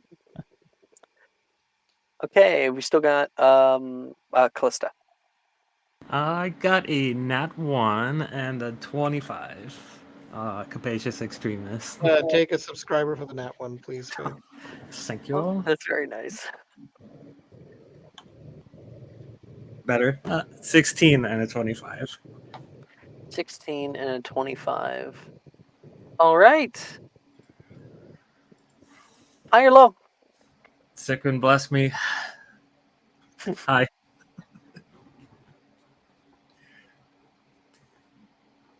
It is high. You get your O. I think Sikrin's mere presence just does it. Unless it's Jess. Yeah, then it doesn't. Because Jess doesn't believe enough, so. yeah, Jess is a Sikrin skeptic. Yeah, a heretic, actually. All right. And then we're going to do Will when we come back from it, right? Yep. Now, Callista, you cast Capacious Extremis? Yes. Is that a lock in then? Or did you fail That to do is it before? now locked in. Yeah. I had Nice. failed before. And the wait, what? In prior What do classes, you mean? we had failed, and so Oh, okay, and then you attempted it. Okay, because in class, of course, all you were able to make was like a little coin purse to carry on unending amounts of coin. But now you actually have a bit of control over what you Capacious Extremis. So, what are you casting this on? You need an object. I mean, what better use is it? Because she's been limited with the amount of candy she can carry with her coat pockets, right? So it's like now we can start just capacious extremising all of the coat pockets to have all of the candy. Oh goodness, never meant. Oh man, if you pump if you pump like 10 galleons worth of candy that does not include chocolate frogs, um, you could probably get like the never ending candy robe, you know? Yeah, yeah. If you're Well, upside down, it just keeps coming. we got the Willy Wonka factory here. All right, so cast you take off your robe and like set it down over here. The first step, it is more of a ritual, right? It takes 10 minutes to cast, and so you're drawing like little runes, and I guess that's the nice part. Even in charms, they were teaching you some runes specifically for this ritual, so you're able to get more in depth with it, understand what each one means and whatnot. And you start to understand the way that the runes are set up. If you were to add them in different quantities, you might be able to experiment and change the overall effect of the spell. It's probably how they end up getting like the larger mansions and things are going to be way more complex. Rituals probably take a lot longer than 10 minutes. And when you finish off, you cast out, all right, Capacious Extremis, and all of those runes glow brightly, and they burn up. And then in a moment, there's a little puff of magic that comes off your robe, and you stick your arm in, your hand into the pocket, and then your wrist, then your forearm, and then your whole arm. This is awesome. Perfect. No longer need to constantly cast Inanimatus Conjurus for my candy jar. And Callista, you gain the robe of unimaginable amounts of candy. Hell That's yeah. what we're gonna call it.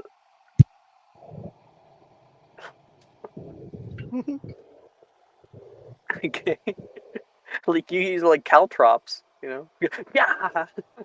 Only in the most dire of circumstances. Mhm. Okay.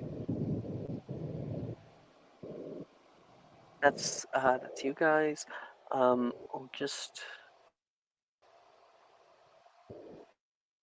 yeah, I'll put that there. That'll help me to remember. All right. It's ancient runes. You also have Muggle studies, which nobody is in, Oh, I'm unless in Diana that. wants to. Hmm? Oh, yes, I'm in that one. You're taking it. Yeah. All right, Diana. Later on in the day, you're walking through the classrooms trying to find the Muggle Studies showroom. Where is that? You keep looking, and eventually you can see a set of doors that are lightly open. They don't have anything, they don't say anything over them, but you catch a glimpse of a blonde haired professor currently like slapping the top of a washing machine, kind of like in the way a used car salesman would. And that gives you pause. You stop in the hallway, take a few steps back, and can see Professor Milne starting to talk about all this. Um, and that's probably one of my favorite Muggle facts about it.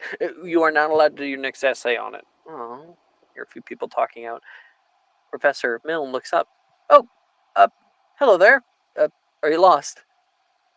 No, is this the Muggle studies class? He looks around like, Why'd she say muggle like that? Muggle? And he looks back. Yes, yes. This indeed is. Sorry, the sign constantly gets vandalized. Oh, oh, I see. Yeah, Yeah, we're yeah. just in the process of replacing it. You're I one of the signed new up for the students, class. right? Yeah, I'm Diana. Diana Sayre. In this class, you can see other people. Who's in Muggle Studies? There it is. Taylor and Ernesia are in here. Logan, Sam, and Sally. Whew. And Reese and Saoirse are all in here. So I guess like Sally probably would like be like, Diana, over here. Yeah, I'll wave to her and go next to where she is. Hey, nice. Wait, Yeah, I'm why are you? sorry. Sorry, what did she say? Um, Logan speaks up from behind her, and she says, "Taking Muggle studies? No one takes Muggle studies." And he's not I mean, half wrong. There's only like 5 people here. well, you're in Muggle studies. Well, yeah, but I do it because my parents aren't going to care if I get a low grade in Muggle studies and I had to take something. I'm mostly just sit in the back and don't worry about it. Well, I mean, I am curious about Muggles, as you call them. Sam from behind Sally perks up and says, "Muggles are super cool. Uh, did you know what the purpose of a car is? Yeah, I know what the purpose of a car is. Hint: it's not what you normally think." No, is it not to run over people? And she's like, "That's what I thought. I thought it was like a weapon or something. You hear that so many Muggles die every year from them." Yeah, it's sometimes it's used as a weapon. And I think, yeah, Professor Milne says, "All right, well, we're happy to have everybody, including a new student or so. Um, I'm guessing you took Muggle Studies prior." No, Professor, this is my first time. "Oh, welcome. Might need to And help you out a little bit with this next assignment." oh Then no, he that says, thank you. I appreciate that. Fortunately, Ilvermorny did not have a Muggle studies class. "I Sorry, believe so they actually do. So you can say that it wasn't popular if you do want." they actually? Yeah, Given they do. the They situation in they the do. U.S.? Yes, Yeah, they do. That law was repealed Oh, canonically. okay. Oh, Rappaport's law. Yeah. So So yeah, yeah, so they I would have was. a no match class. That's fair. Yeah. Okay. So she will say, "Yeah, but I unfortunately didn't take it. So this is my first time." well, I might need to help you out with this next assignment. But for the rest of you, over the last few years, I feel like all of you have grown so much in your understanding of our two worlds." And Logan's like, "Sure," in the back. Of course, the separation is important for the prevention of wizarding authoritarianism, but I think a lot of the time, knowing the truth is a bit more funny than it is scary. So I'm going to be assigning an essay. Oh, you can hear the class moan for the most part. Arnesia's like, "Seriously? Don't whine. It'll be fun," he says, leaning back on his desk. "The content will be about your favorite topic concerning how Muggle society has misunderstood, has been wrong about, or has been misled about their own world by the existence of wizards. Or Oh, vice versa. Your most ridiculous Muggle fact that you learned was wrong upon taking this class. Now, this will oh, affect your grade, so I want some good titles." oh, Diana's gonna love writing this. I don't know if you remember her And backstory, Alex, but you can make a Muggle studies check. yeah. And uh, while we do other classes or whatnot, you can come up with an essay title. All right.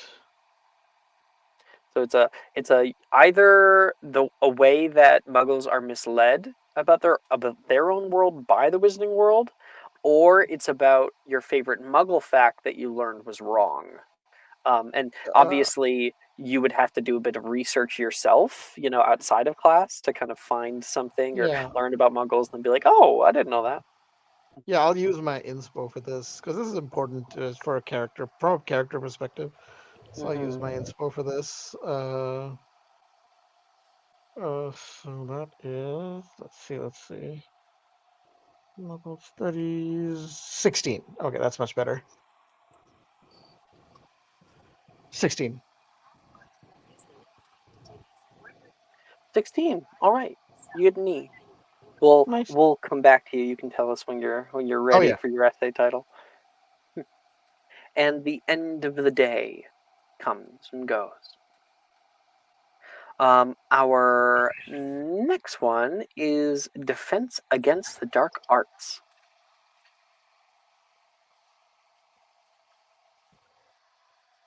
One moment, please.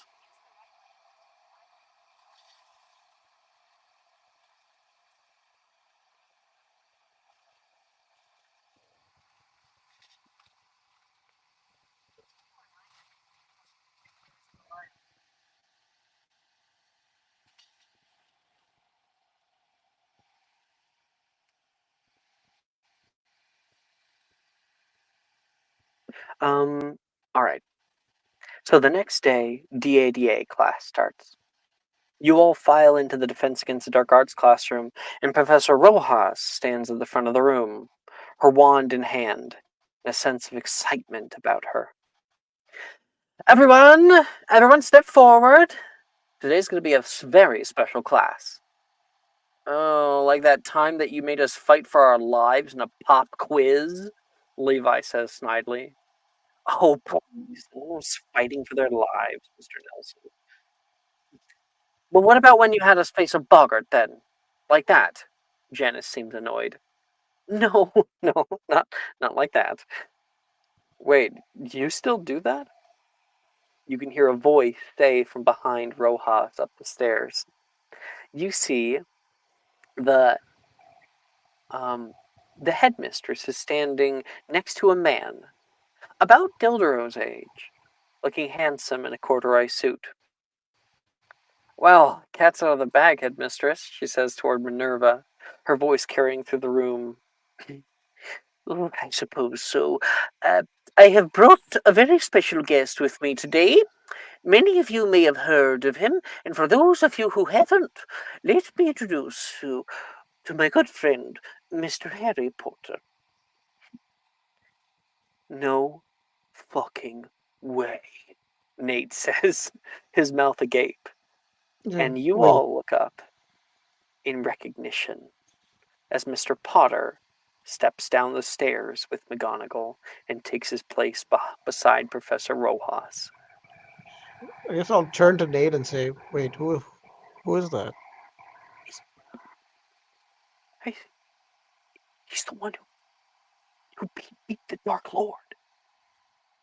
Like, he ended the war, like by himself. Basically, Wow, I hear he's come back from the dead 2 times. that's crazy.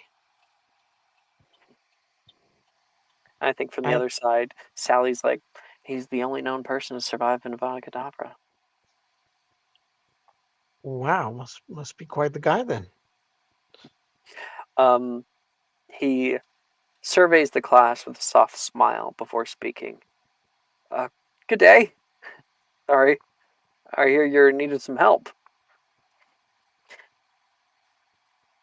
Now, I can already see some of you getting out your quills for an autograph. And I will vanish the whole bag if I need to, Mr. Morgan. Put it down. He does so sadly. Good. Pleasure to have you, Mr. Potter. Rojas places a hand on his shoulder and shakes his hand. Please, just call me Harry. Among being a living legend, Harry is a master at a particularly difficult defensive charm, aren't you, my boy? As some would say, I suppose. Think you can help me out?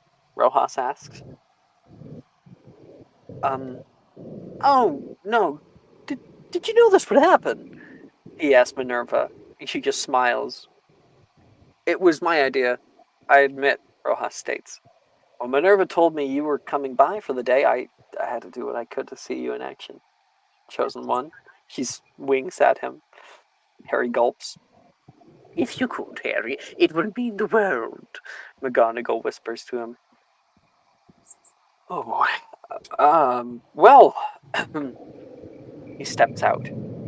What they say isn't wrong. I guess the spell I'm about to teach you is called Expecto Patronum. It's a powerful spell used to protect against Dementors and some of the most dangerous creatures that you could encounter in the magical world. To cast this spell correctly, you'll need to focus. The spell is cast from the heart. You'll need to dig deep, elicit emotions, memories of happy times.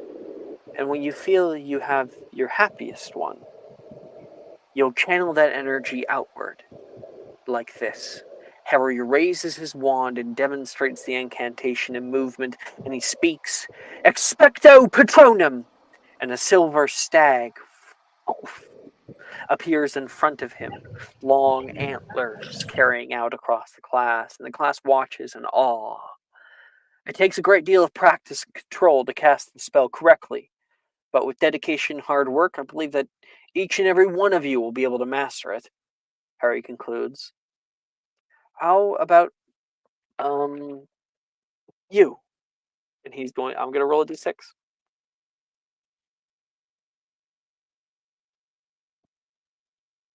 Oh, there's only 5 of you. Okay. Damn it. I actually have to roll a d5.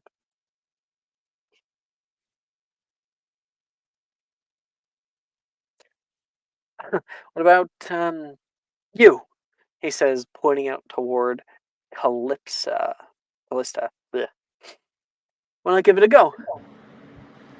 It's like a big gulp. It's like, okay, Class okay, begins sure. clapping, and you're sort of obligated toward the front of class. Yep. Now, what's your name? Callista Avery, sir. Well, okay. So I want you to close your eyes. And he's gonna kind of whisper in your shoulder. You can see Harry there, bending down and giving Callista some tips. You nod, and he takes a step back. All right, let's give it a go. And the first thing you're going to have to do, is describe your happiest memory, Callista. That would be a memory of her and her dad back on this long pier. They're sitting on a bench, and there's some pastries on the side, and they're both sharing a big sketchbook, and inside it is all these different drawings of the fictitious different types of sweets and candies they've concocted. He is showing you little ones. You're not Muggle-born, are you? Half blood. I grew up in Muggle society. Is your father the Muggle? Yes. So he pulls out some Muggle candies and shares them with you, and you pull out some of the stuff that you got from Honeydukes, and he tries out a Birdie Bot's every flavor bean. You can hear him go, "Oh, that tasted like feet. Was that feet?" Close. Yep. I don't think you actually want to know, but maybe. How do you enjoy this kind of stuff? He says, and he starts laughing his butt off.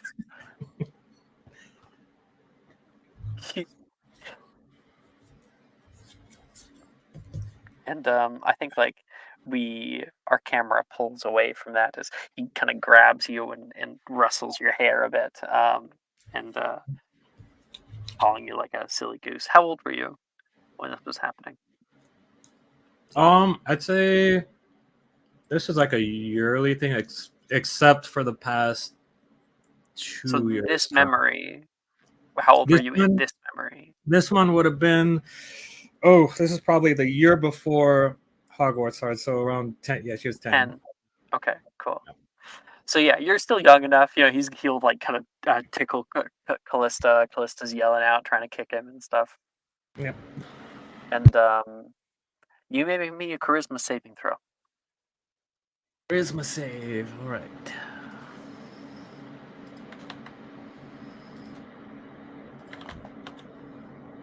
Nine. Mm.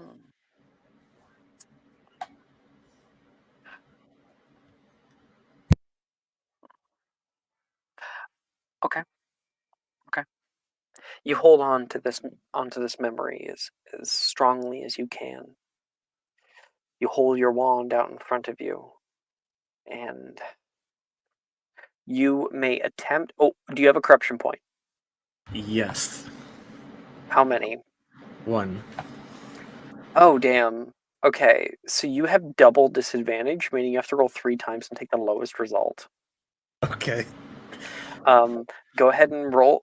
Make the. I don't. It's an attempt for Expecto Patronum. All right, charms. All right, you got it.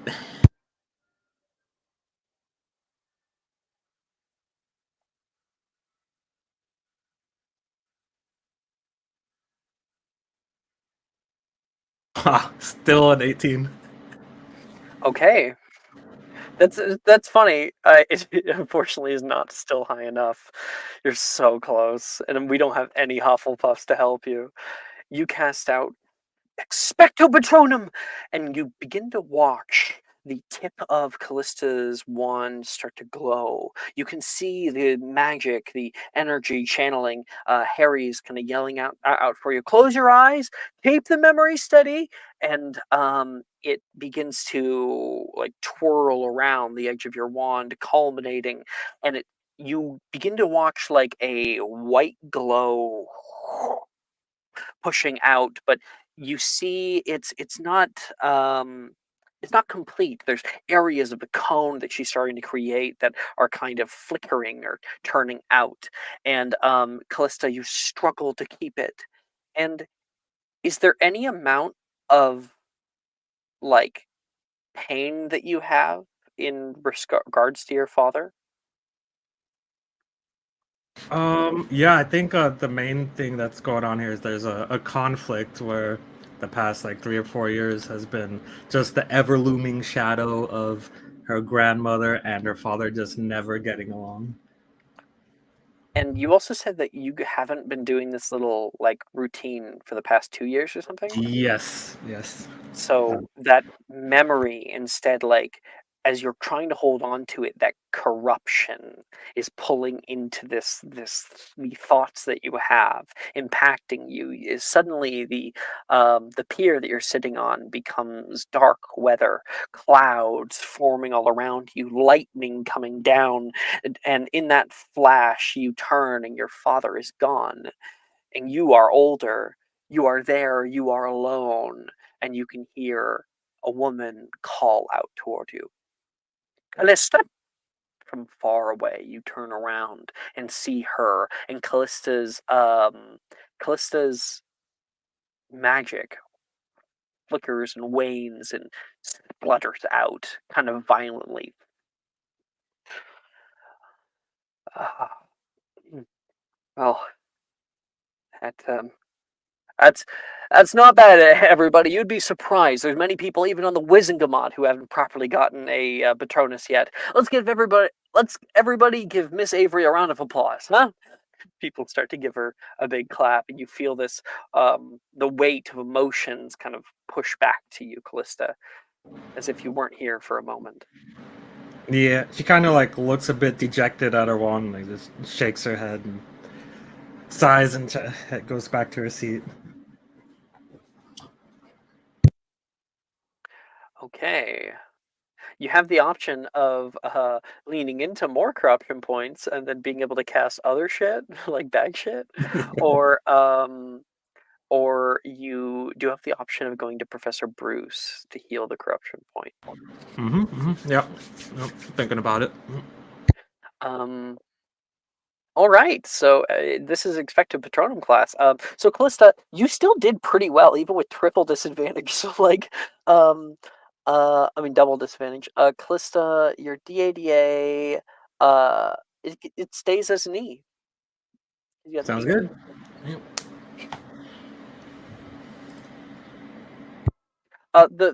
Did you use the bot or did you roll like custom? I used Abre. Okay, cool. Yep. Yep. Who wants to go next? I guess before I get an answer to that question, I will narrate that the class starts to go off into like little lines. Everybody set off in 2 by 2, standing beside other people all around the room. People are trying to cast out Expecto Patronum. So there's these little ethereal white lights that are shooting out at the tip of people's wands and whatnot. And right. Along with attempting your own spell before or after, you can choose a person to look at to see if they, one, if they are able to achieve Expecto Patronum, and two, if they are able to achieve what, if corporeal, any form it is. Oh, you know what? We are at the 2 hour mark. Why don't we take our break and all of you guys can think about one, your happiest memory, and two, what Patronus you would have. Now, if you don't have an answer up to the point you do it, that's fine. Or if you need a little bit of help, just like Abby, because I have Patronus rolling tables depending on what your background is and what house you are. There is like some ideas I can throw your way. So, all right. We're going to take our 10-minute break there. See you again in 10 minutes. All right. Yeah. Sounds good. Are you looking for that perfect gift for that tabletop role player in your life? For that podcaster? For that little sister that keeps going on and on about shiny math rocks? Well, look no further. OBP Musical has you covered. Original theme music for your characters, worlds, podcasts, and more. Has your bard written lyrics about a party member's tragic demise? Let us compose to them. Or better yet, let us write those lyrics for you.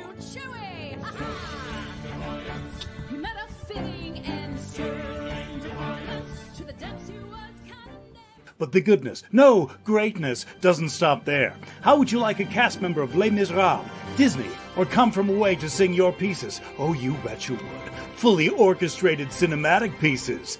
Pieces like this. Who'd rise to meet the call, who'd fiercely face the danger, be a hero to them all.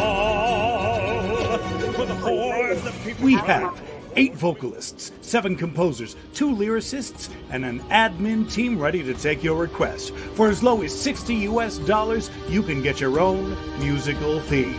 OBP Musical, making fantasy a reality.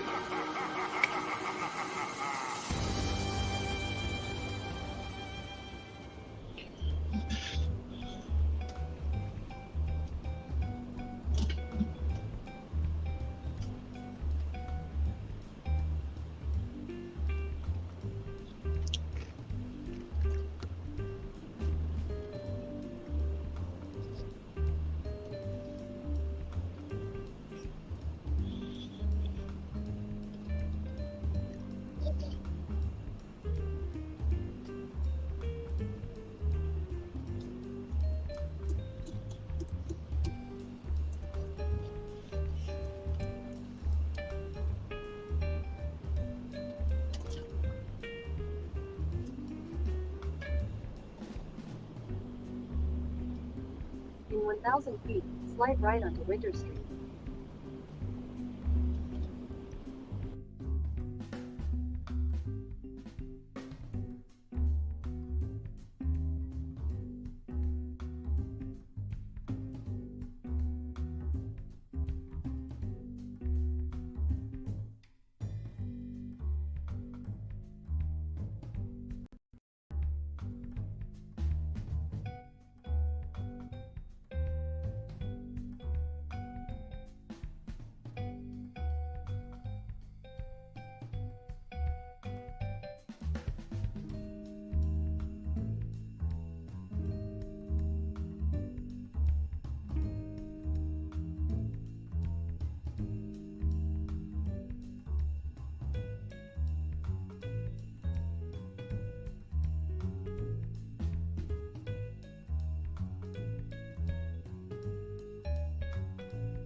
Hello, we are back.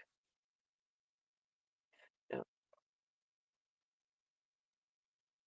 Oh, Mike's gone. He must be getting home.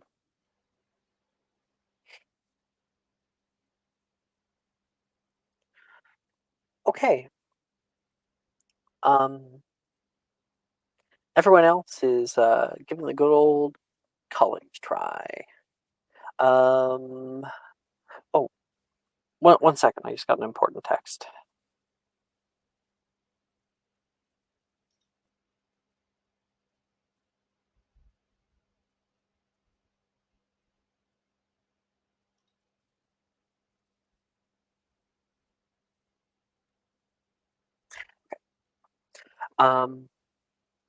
Who wants to go first? I'll offer volunteers before I start rolling. Well, we all know how I'm going to end up, so. A Sacrificial lamb. Go for it, Sigrid. Oh, no, Yeah. no, I believe no. in you. Go right ahead.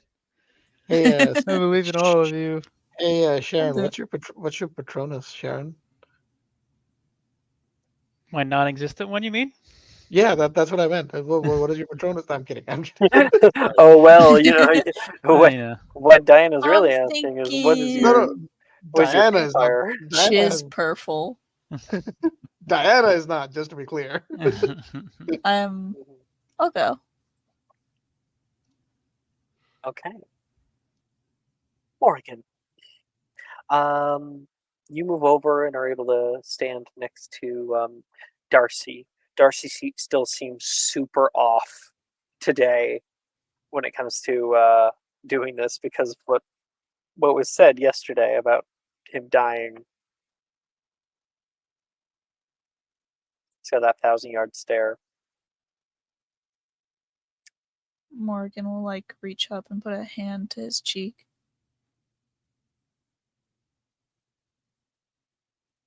Your face is cold. I guess that means I don't have a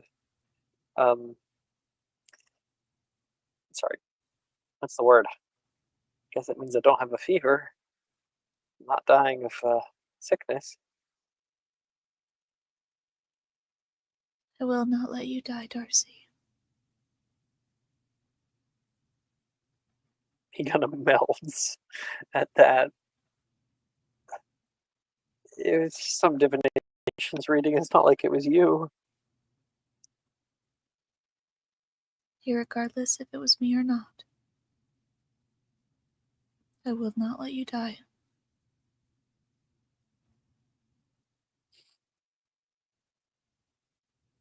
I'll try to take that as a bit of reassurance. But you're not sure how much help it's going to be. Definitely makes him feel a little better. I've seen many lives end, Darcy. In theory, we could have all died our second year with the mandrakes, but that didn't happen. And then with the acromantula, and that didn't happen.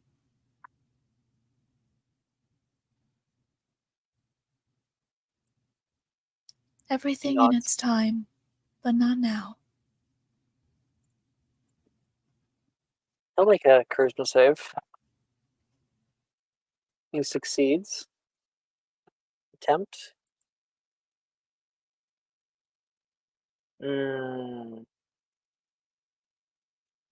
What, it's Dex?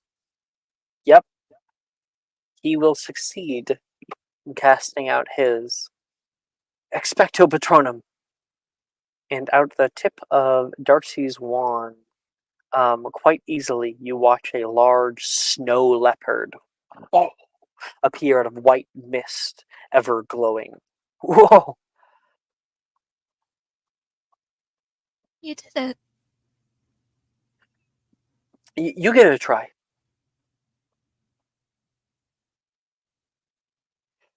Morgan like clutches her staff and nods to him.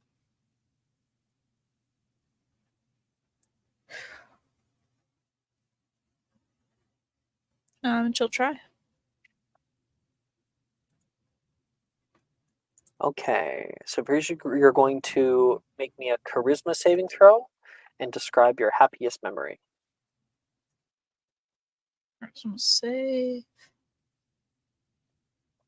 I don't think that would that be a success. I don't think so. Would a 16 be a success? Yeah, for a charisma save, absolutely. Oh, cool. Okay. I think her happiest memory. She has to search for it a little.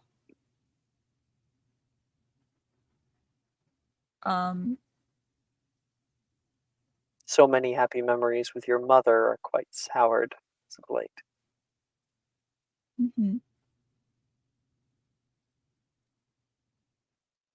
I think she does find one though, and it's very. I don't want to say benign. It's almost it's mundane. It's her, like sitting crisscross by the fire with a book out in front of her, and she's reading out loud to a salamander that's on her lap, who is very rarely ever on her lap. And her mother is sitting in her chair. And it's a very like calm, peaceful night. All right. Do you have any corruption points? I do not. Then you may attempt Expecto Patronum. We snow. What the hell was my. Oh, she does not have that. 8. That's a 26. That's a success. Not only that, it is a corporeal Patronus. Yes. Would you like the list? Or, well, I guess. Oh, I have we're one. all. I mean, like, you. I know, like, in the Wizarding world, it's supposed to be that, like, your Patronus is the same as your Animagus form. It doesn't have to be. That's okay. I think the rule that you gave us the first time we like in Wednesday night argued was that like if you become Animagi after this point, then whatever your Patronus is will become like your Animagi or something. So if you have like a particularly spectacular Patronus. Patronus, then that's not going to correlate to your Animagus form. Yeah. I've got, not speaking for Will, but I've got a dragon, Patronus. That's cool. I'm not letting you turn into a dragon. Yeah. Yeah, it's Patronuses can change. Yeah. Unless, of course, you're Mike, in which case, yes, I will let you turn into a dragon. Mike worked his ass off for that, so Yeah. Yeah, I have one. Okay. Morgan, you can take it away. I think I just want to double check. This is gonna be real stupid nerdy. I need to double check a description here. Not that they super matter, but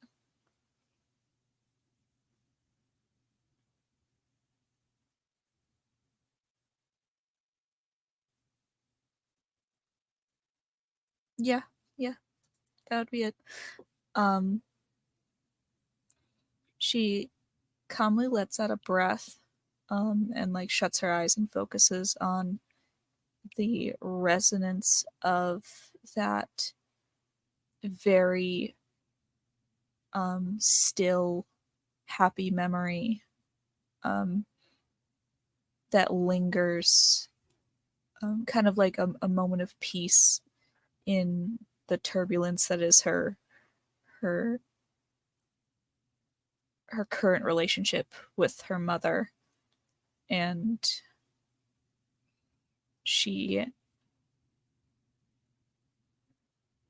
connects with it and holds out her staff and very quietly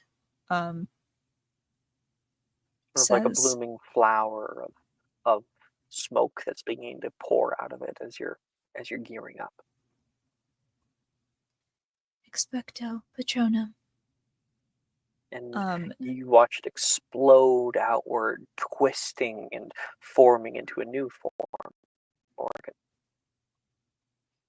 Yes, and that it takes the form of a doe,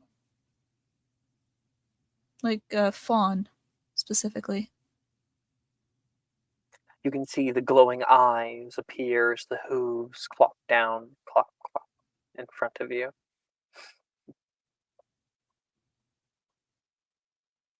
Very good, you can hear Harry say over. Not bad at all. I see you're an enjoyer of the cervids as well. Yes, they are very kind creatures. A doe patronus is known to be reminiscent of a strong will and a kind heart. He kind of gives you a smile. Obviously, his mother had a similar patronus. He doesn't say it, but yeah. And he'll keep walking off, trying to help other people. Ooh, Morgan, you're a doe. That means my patronus, Darcy says, can kill your joke.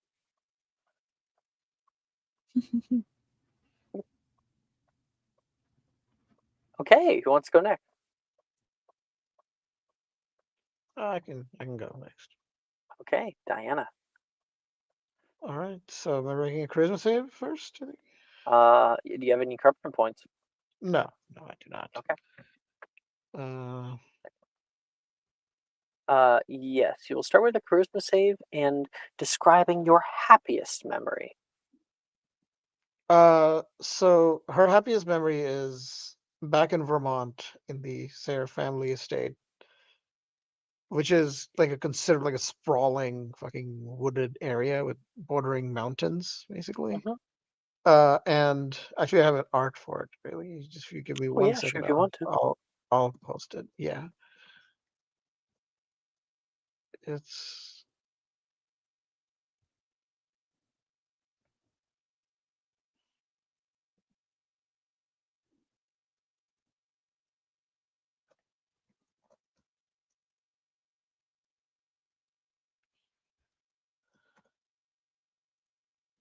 it's this basically. Aw, Yeah. I love that. Yeah, and so her happiest memory is this is one of the first time. This is one of the only times that her father actually showed any kind of affection towards her. Hmm. So they basically he brought home essentially using his influence in the ministry, in the not the ministry, sorry, in well, using his influence in the at least within the Vermont local visiting community, he Mhm. brought to the estate a hippogriff which Diana had Oh, wanted for the longest time. Like she had wanted to see one for the longest time, and the memory that she's feeling is yeah, this is the first time her father ever showed any sort of like closeness to yeah. her. He's almost always very distant, and she got to write it the first time ever, and the two of them sort of formed a bond. Yeah, Uh, he knew how to help you yeah, out, kind of gave you, yeah. walked you through it step by step, was right, Well, right with you there. well, the thing is, he didn't. Diana knew what to do because she's been obsessed with them. So he didn't know what to do. Yeah, So so he he didn't he know brought what it to in do. because he knew that you wanted it. You knew that Yeah, you wanted to to interact with them. Exactly. That's cool. That's cool. Exactly. Yeah, but Diana knew exactly what it was. She went up to it. She bowed. It bowed back. And then they sort of formed a bond. And then she sort of did a whole trip around Make the me estate. make me a charisma save. I did. I think I got a 16 or 17. 17. All right, that'll do it. You may attempt expecto patronum. All right.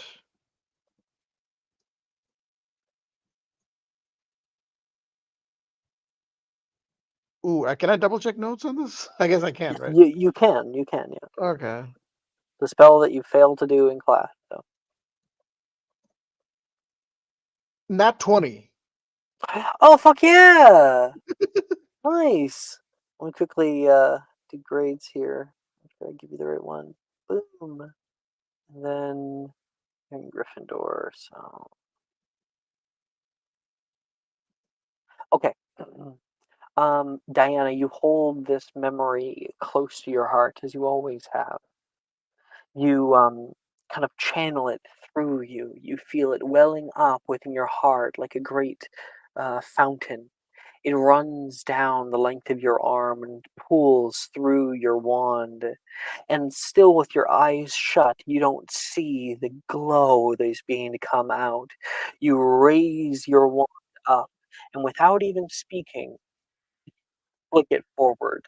And do we see something with wings? Yes, a Thestral. Hmm. You can see large wings come out. There is a dark, sort of leathery flap that comes from them, which might surprise you, thinking it might be a hippogriff. But what comes out is a different winged, beaked beast. Mm-hmm. Nice.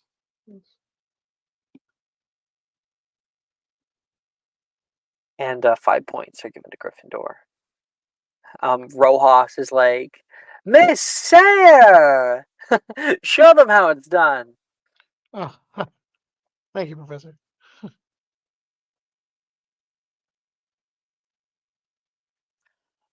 Okay, that is Diana.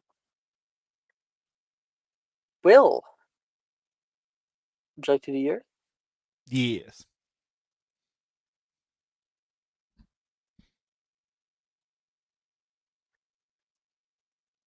Okay.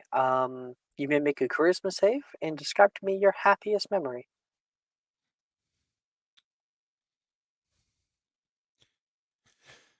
Oh, a charisma save, you say? An 8.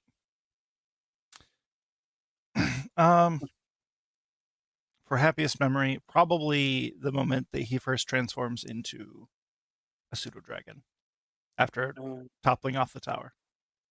You try to search through your daily life. Well, that can be a little bland at times.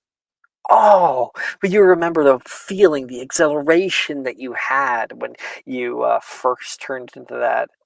It was so cool seeing what your new form was and how useful it could be to you. Jumping off that side of the tower was a rush of adrenaline. And in this moment, you falsely attribute it to happiness. That won't make it impossible, but do you have any corruption points? No. Then you may roll at disadvantage for expecto patronum. Alrighty.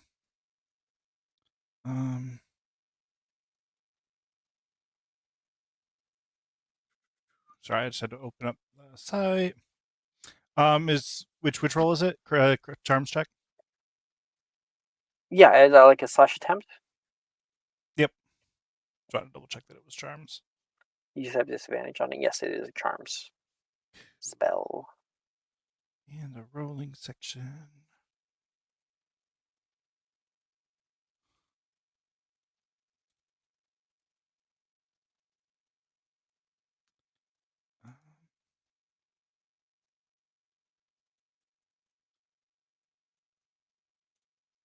Sorry. And this will be different. All right, +7.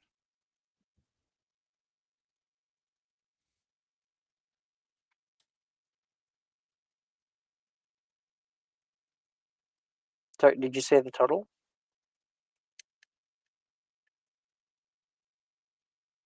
No, sorry. Plus 7, yeah. 17. 17 is unfortunately not quite enough.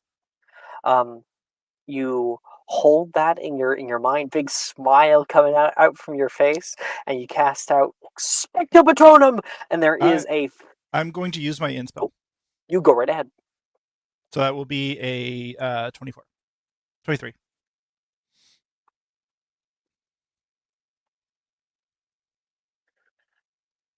Sorry. 23. Okay. You cast out Expecto Patronum, and you can feel the magic pulling off from you. The amount of exhilaration, the heightened states of motion that you feel are all pulled off into what comes out. And what form does your Patronus take? Oh, it's good. I think it's going to be identical to his animagus form.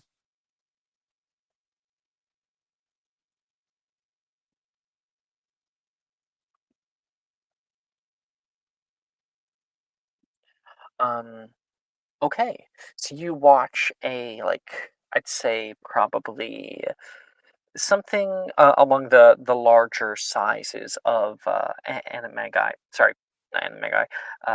Patronuses. You can see like a large-sized dragon that appears. Probably it looks like an adolescent one. Long, slender neck. A white body, whether it was in this form or not. And kind of sparkling out, you can see a white Antipodean opal eye. Its wings flap out in front of you, and it rises out into the ceiling. What a magnificent thing. So unexpected. That's that's pretty cool, Drusilla says. You just look down at her, and she doesn't have one. Oh. Do you just need some encouragement? What's going on, Drusilla? I can't think of it. I don't know. I have trouble feeling good about things often. I have trouble feeling it all. He's going to put his hand on top of hers.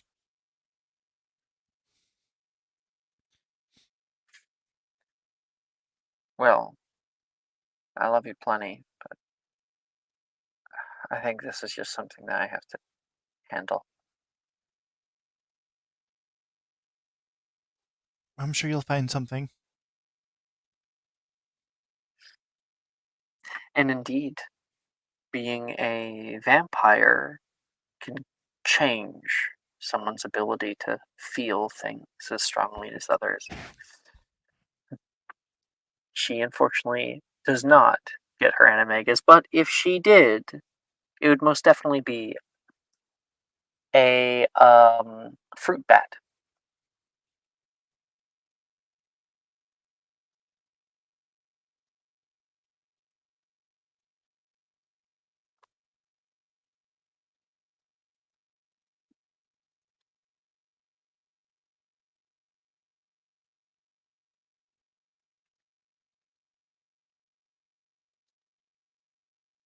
Okay.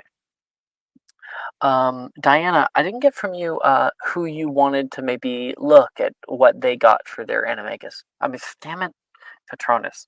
Probably Nate, because that's Okay, her eventual, let's look here. Nate. Okay, he is struggling, so he's gonna try. That is a success for Nate. Nice. Kind of holds it, and you can see his wand beginning to splutter out. And what eventually forms at the very end of it, I think maybe when Harry Potter comes over and talks to him, Mm, suddenly it works because maybe mm. seeing Harry for the first time is a very happy memory. Um, even though it happened 5 minutes ago. Yeah, just pulling this up. You can see what appears out is this long-limbed creature that drops down, and you see a spider monkey. Here, I'll send a picture of what spider monkeys look like. Yeah.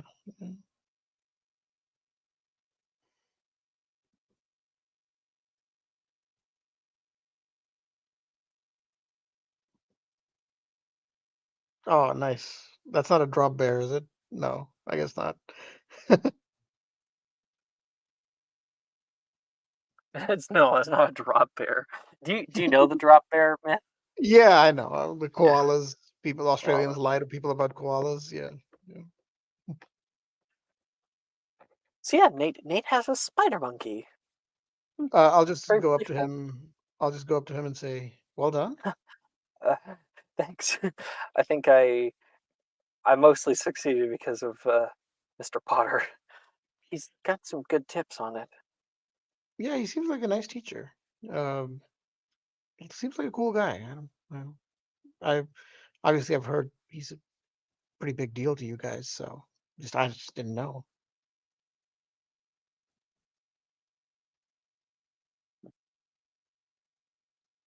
And then our last one of the day is Sharon.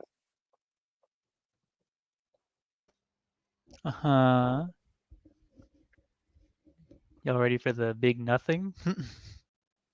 Well, that's not entirely it, right? Well, I mean, So, yeah. Sharon, when he starts talking about this happiest memory or whatnot, I like to think that you probably stand there, take a deep breath, and fine, give it a try. Shut your eyes, happiest memory, happiest memory. And try searching through your mind. How many corruption points do you have? We are currently at 8. 8. Wow. Yeah. Yeah, that's That's far beyond impossible for you to cast this. But still, you try looking through for a happiest memory. You automatically fail your charisma saving throw. But describe to me the memory that you were finding. I think she finds the memory of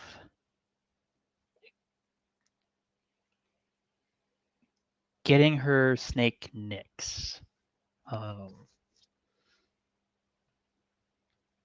And being able to like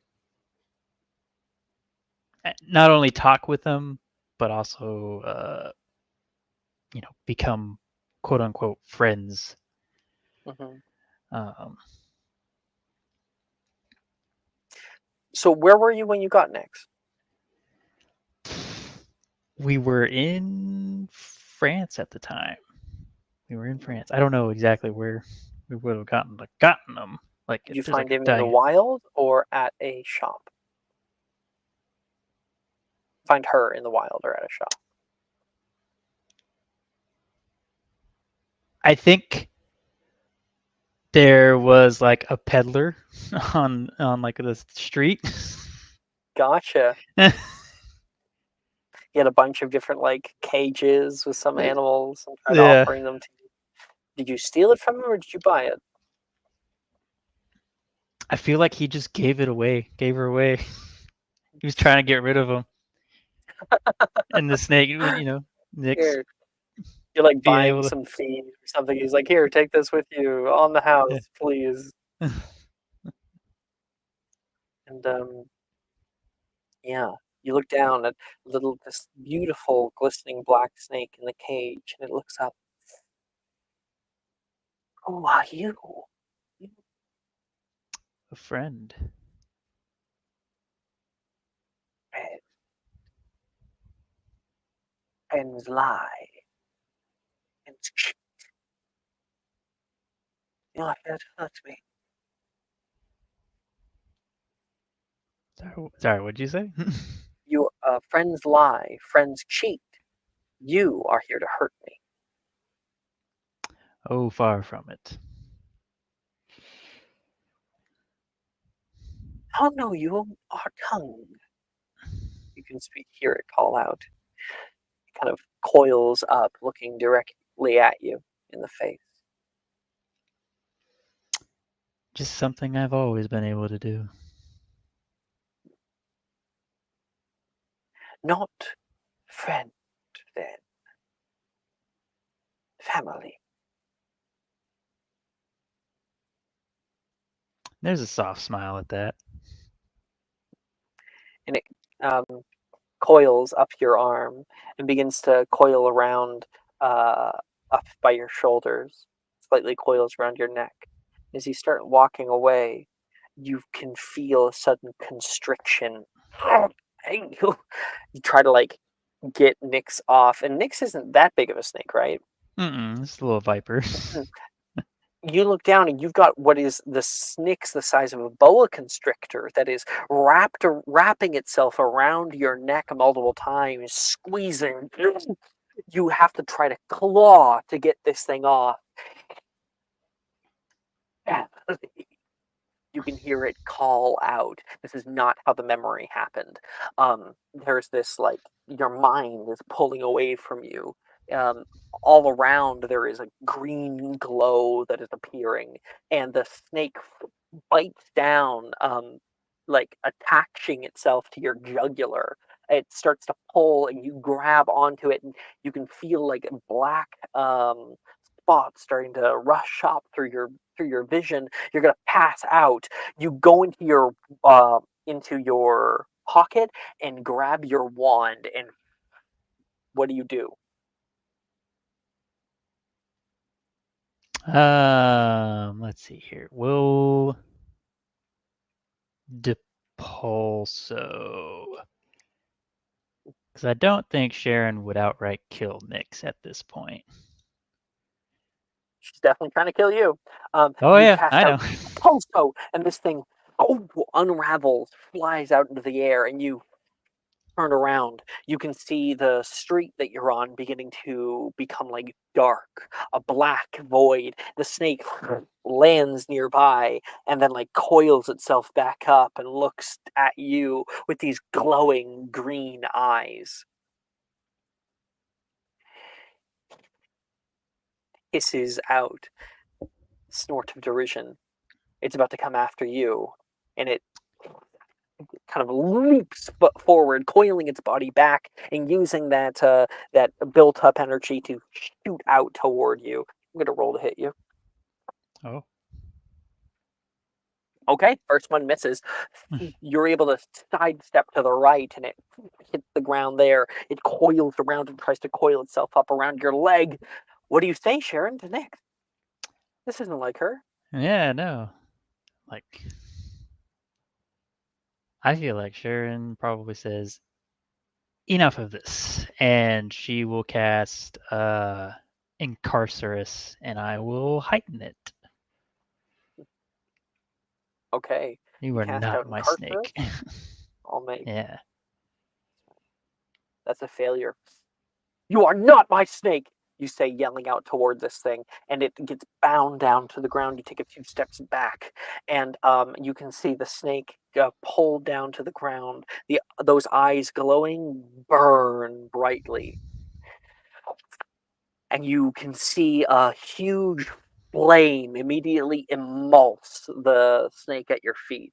It becomes like a bonfire, and there is the bands that you have it wrapped down by burn away in an instant. There is a distant call, like a war cry, screaming up into the sky as the snake becomes like flame, wreathing up above, and you find what would be your fiend fire form,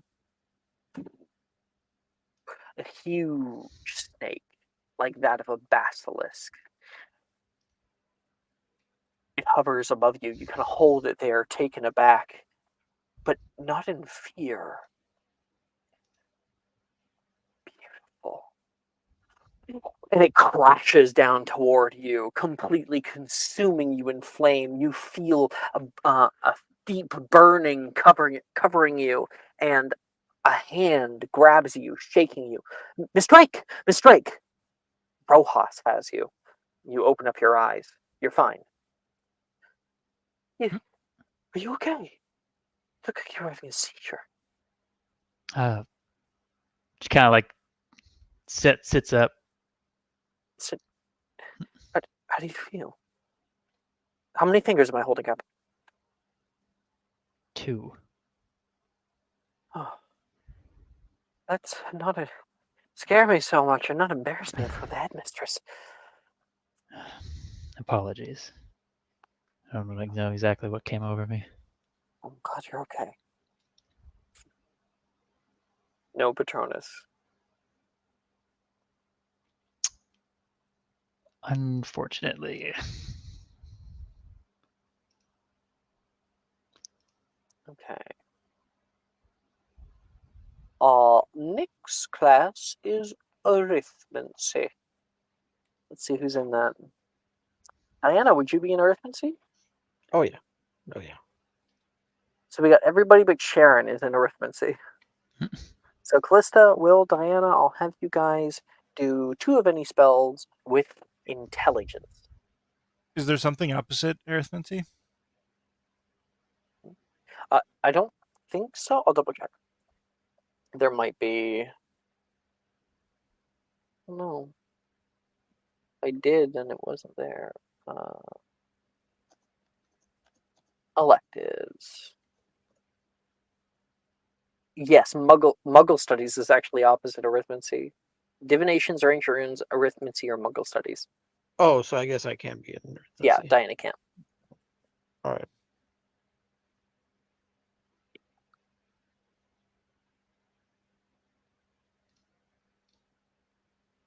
Sorry about that. I was trying to be like, hey, let's give Ash a choice. It's all good. No, it's fine. No, you're good. Choice deleted. All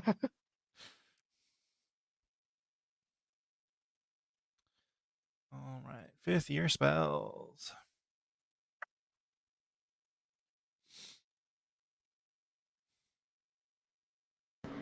All right, hang on, man. It's 25 and a 31 for Farula. Oh, that's the healing relic. Yup. All right.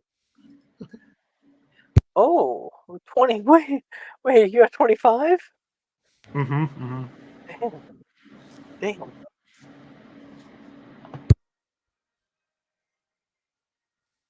And it's 2. What's the other one? 25 and a 31. Oh, Both for 31. Yep. 31 for? Oh, they're both for Rula. Yep. Gotcha. Okay. Yeah, you're able to calculate like a coil, the tension of a coil, and when you're able to finish that off using tertiary delineation, you send off the end total of your equation, and it all glows brightly, and you watch as a white band is conjured into the air, formed out of numbers, and wraps around your arm. Bandage. Yee. Okay. Close that. Will. My first one was Capacious Extremist. I got a 25. I'm surprised you didn't have that locked in. Right? Not on this one. Had not attempted. Oh, you didn't even attempt it yet. Nope. Cool. All right. And I think for the other one, I'm going to go for Impedimenta. Good spell.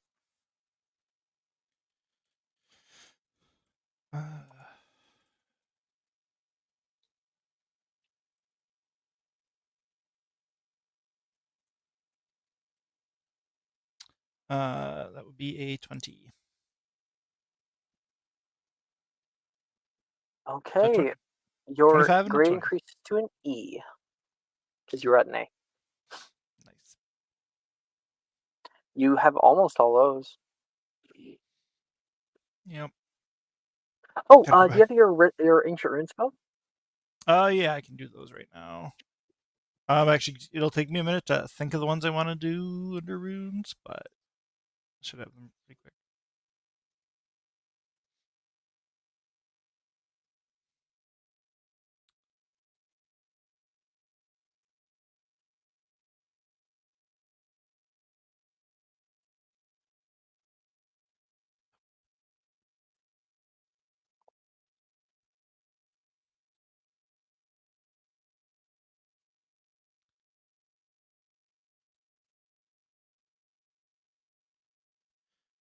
Might as well go for the one spell that I never find a time to use,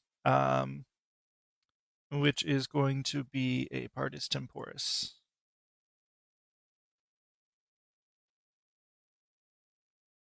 It's really useful in very niche situations. There's always been times where I'm like, hey, let's do this, and then it never quite works out for me. True. I think the last time we tried it, we just weren't able to beat the DC. Yep, and that is a 24 on the Partis Temporis. And then, let's Good see. start. Let's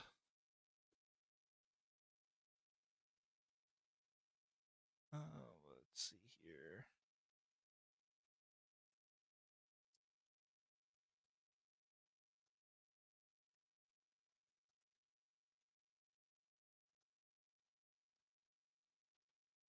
Let's go for Confundo.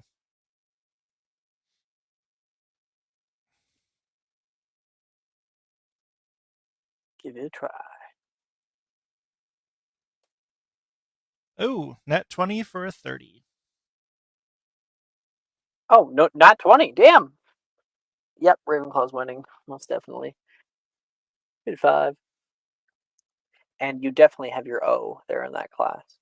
There's only one class that you have a lower grade in so far, and that is Transfiguration with an A. Ooh.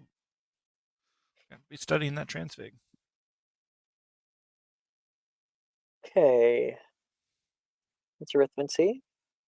And for charms, which will come up next with Professor Flitwick, we're all going to be able to attempt 2 spells, but only one from the new 5th year list. Unless you had done it previously. So, like, only one new one from the 5th year list.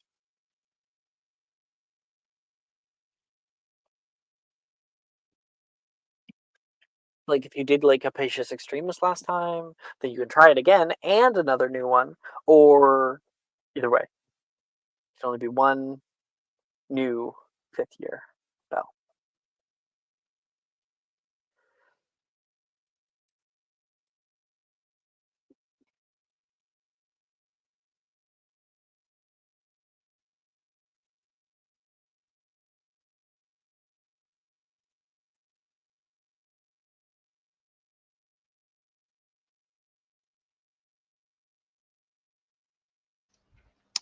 Got Okay. mine.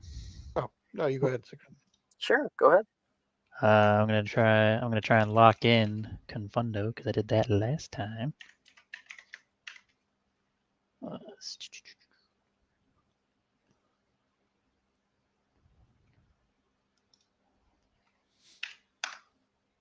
I'm gonna spend my inspo for that.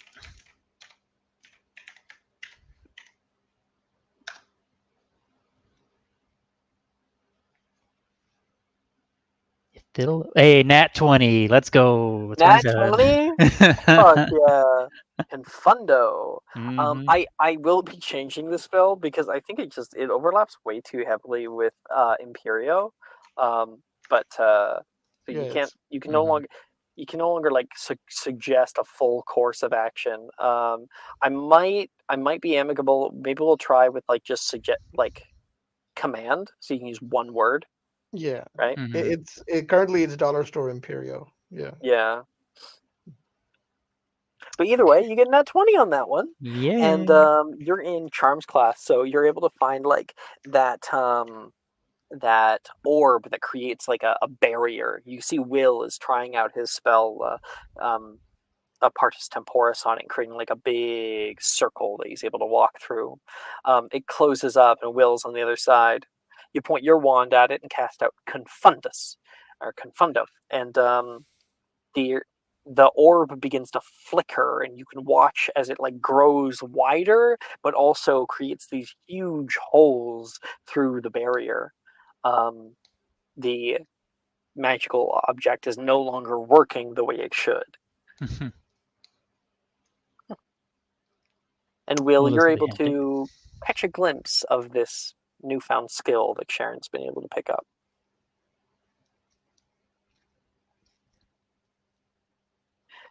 And that is an O for you, Sharon. All right. And then that was one spell, and then for a new spell, I'll try out a Capacious Extremis. Why not? Did I get Callista as a Oh my spell? god! Did you get a second nat Oh, 20? Yes. No way. Jesus Christ. Maybe. Oh my gosh, Slytherin and Ravenclaw are now neck and neck. Let's go. No, Let's go. that's no. Did we get Callista's arithmancy ones? Yeah, should have. It was the 25 and 31. Right. Thank you. Just forgetting. Damn. So sorry, Sharon. What spell is this? Capacious Extremis. A nat 20 on Capacious. What are you casting this on? I feel like in her mind, she is kind of desiring like a small, like little tent. Something portable. Yeah, just so I can be like, all right, I want to have my own. Here's what little we'll say. space. You take the stuff you learn in this class to Mhm. be able to, like, outside of class, cast this spell for the first time, right? Yes, And that'd be great. you work through as much as you can find of it, and you have taken a tent. Take like a Okay. little tent, essentially. Yeah, it's like a nice I don't know what to call them, but they're like they're obviously not like Muggle tents with like the poles and stuff, right? Yeah. It's like you take like a central wooden staff, and then you raise it down from that. It's one of those sort of medieval style looking tents, made of that Mhm. like beige like fabric, right? Yeah. And you begin to write runes all over the outside of it, sort of like as decoration. And when you're finished, you cast out Capacious Extremis. It opens up on the inside, much more than the base spell normally gives. And Sharon, as you walk in, even you are astounded at exactly what you've been able to do. Why don't you share with us? Oh shit.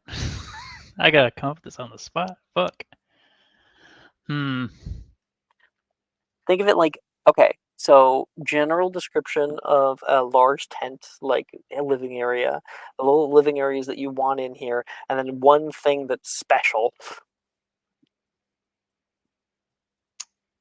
Okay. I feel like I'm just gonna kind of go off of what I saw in the movies.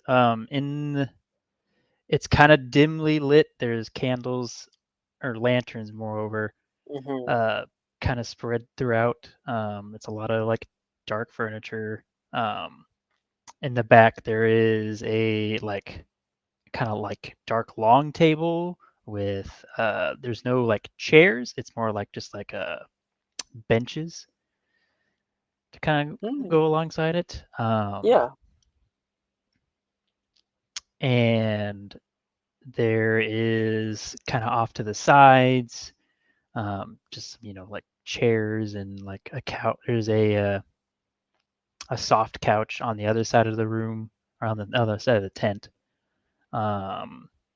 There is a small like little kitchen area, and then there is small kind of study, I guess. There's like a library of like just hand-picked books that she has, and like a little, I guess, like workshop kind of just long table, with like different notes and My space for just items. activities. Yeah, exactly. Yeah, and on the kind of like the ceiling, I guess, of the tent, because it wraps around, right?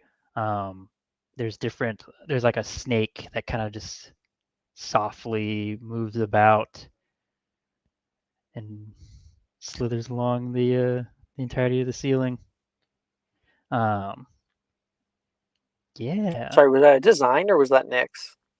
it's a design. It's like Gotcha. a like a moving painting, but it's just along the ceiling of the tent.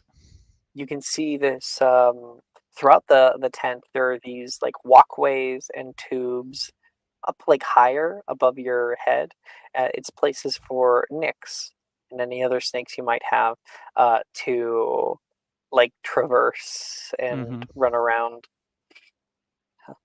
You can see Nyx right now, currently exploring the new space and like moving over a bridge above your head.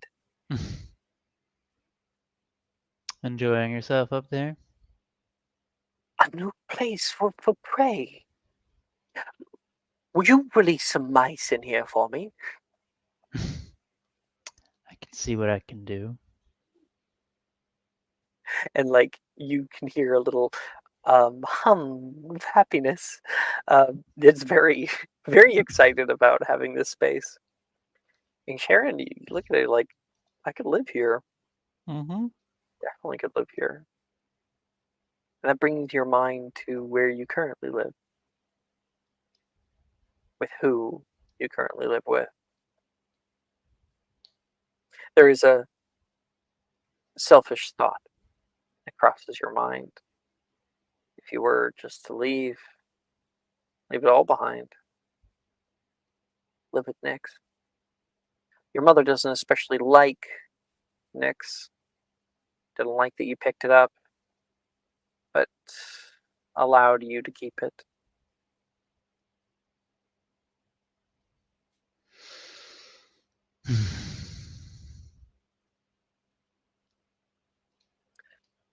And that is Charms class.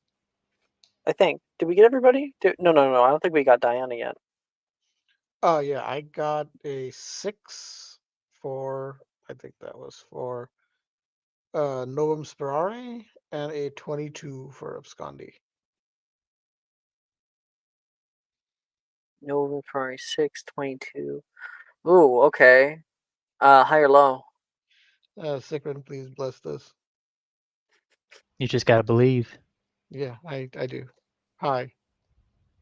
Oh! I dropped it. Gotta reroll. And guess what? Okay, when I dropped it on the floor, I always reroll floor 1. I rolled a 1. And then because I dropped it, I had to reroll it, and I got a 3. Hey, Always works. Always works. just gotta believe. Sikrin literally bless your roll, man. Yeah. Thank you, Sikrin. Of course. It's a little uncanny. Okay. And then, did we get Callista? Yes, it was a 20 and an 18 on for TC Mum. Oh, so we didn't get you yet. No, not yet. Yep. Okay, so Diana, the one you succeeded was Nova Ferrari, right? No, Abscondi. Abscondi, right? So the first time that you cast out Novum Sperare, you're able to see like a bubble appears around your mouth.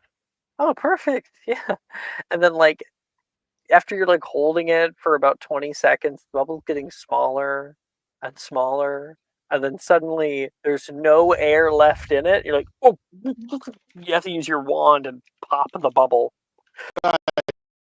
Yeah. Okay.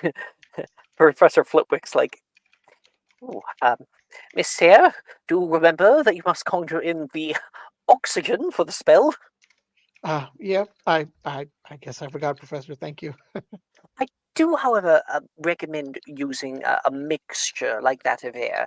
If you conjure up a pure oxygen, it can also be flammable. Oh, I see. Yeah, well, that's pretty dangerous. I think I just didn't summon any air at all. It took me a while to realize. Just fine, just fine. First attempts and all. That's Diana. You have an E. You exceed expectations. Nice. And Callista, repeat to me what you got. 20 and an 18. Now Mhm. fortissimo.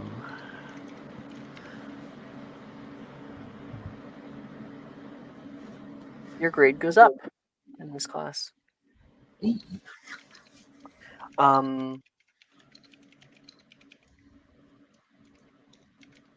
Sorry, casting out Fortissimum is an interesting thing. You see, Taylor on the right-hand side has been helping you with it. She uses origami, and you can watch as she presses it and twists it and creases, and she takes this odd like triangle, and she puts her mouth to one end and blows, and you watch as it pops out into a sort of box made of paper. Huh. She places it down. You admire her work, and a fist comes down and slams it shut. So it just becomes a crumpled piece of paper. I have to try out Reparo. And she is able to successfully get Reparo, and it comes all back to its former glory. And this would be the perfect thing to try out Fortissimum on. Okay. Well, let's see you try that fist spell on this after I eat fortissimo. I mean, it's made of paper. I'm not really sure you're going to be able to stop it from crinkling. You know, I've been known to have a thick skull, as people have said.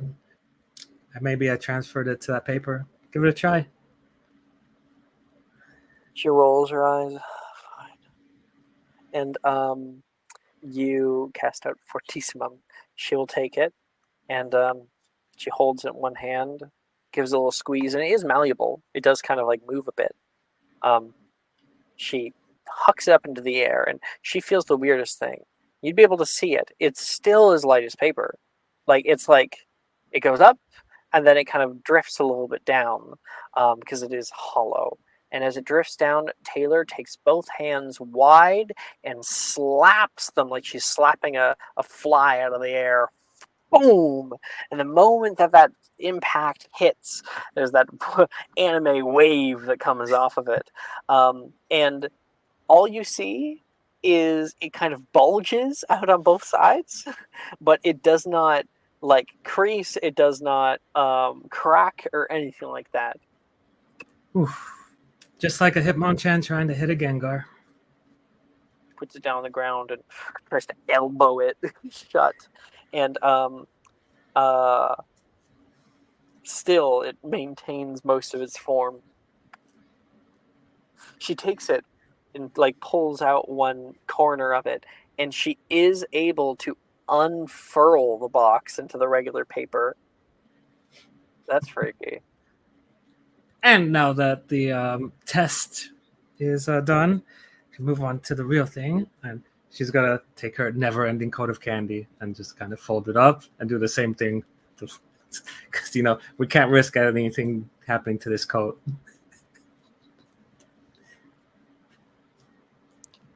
Callista, I might have a weird idea. You I'm help all me out for with it. it.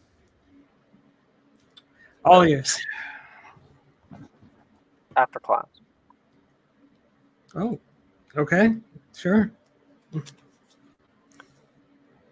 That's Charms class. Later on, as the day starts to drone along, Callista, you and Taylor look at are out in the south courtyard right now. She brings a piece of paper. Here, I want you to fold it up like this.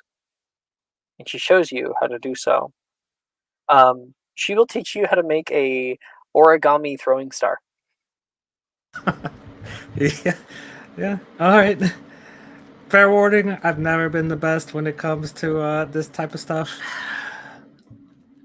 That's fine. There's this kid in the village by where I live. Name's Donovan. He apparently makes these for like a living or something. I don't know. He's 12 years old. Entrepreneur. Do you know Duro?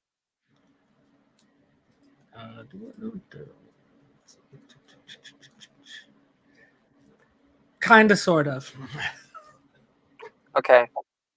I want you to cast Fortissimum on these ones.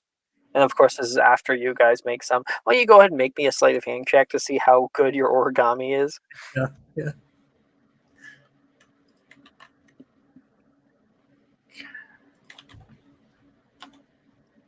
Not very good. That's an 8. Okay.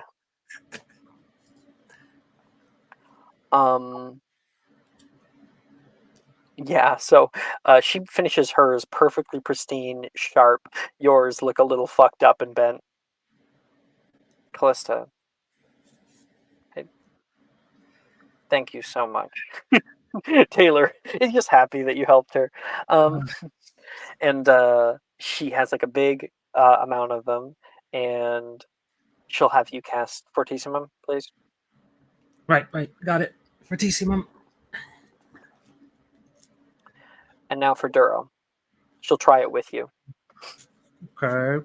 I'll give it a shot. Taylor's wand fizzles out.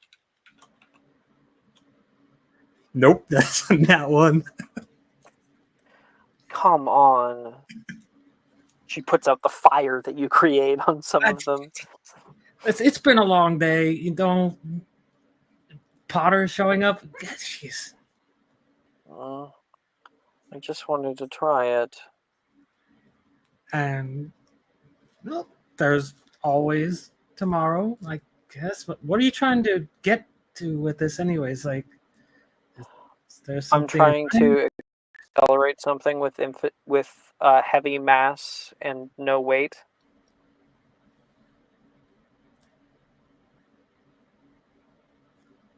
You know, you sure you're in the right house? Because that sounds like a very Ravenclaw thing to say. I just thought they'd be useful for fishing. Fishing? Yeah, and fishing. Oh, okay. I could see it Easily now. make throwing stars and just throw it down to the water. Impale a fish. All right, I guess if it cuts right through the water, and jeez. But yes, I was just like thinking, I'm like, if you got something Duro, which would make it as hard and as heavy as stone, and then Fortissimo makes it impossible to destroy, and then Isn't there like a waterproof spell too you could throw on? I guess you could, yeah, you could do waterproof, the impervious spell, and then if you tack on Perfusorius, which makes it as light as air, then you have something as heavy as stone and as light as air. So you could accelerate by throwing something like that up to impressive speeds with That's it being very, very heavy. Yeah. It's like getting hit by a raindrop and it just like knocks you out. The heaviest raindrop in the world. Yeah. Exactly. Makes me think a little bit of how lava is and how it's like very. A lot of people don't understand, like, lava is not like water. You will not sink into it. It is as hard as stone. Yup. You know? Yeah. You get hit with like a flying piece of molten magma and it's not flopping on you. You're getting a concussion. You don't got to worry about your face being melted off. Yeah. All right. Here.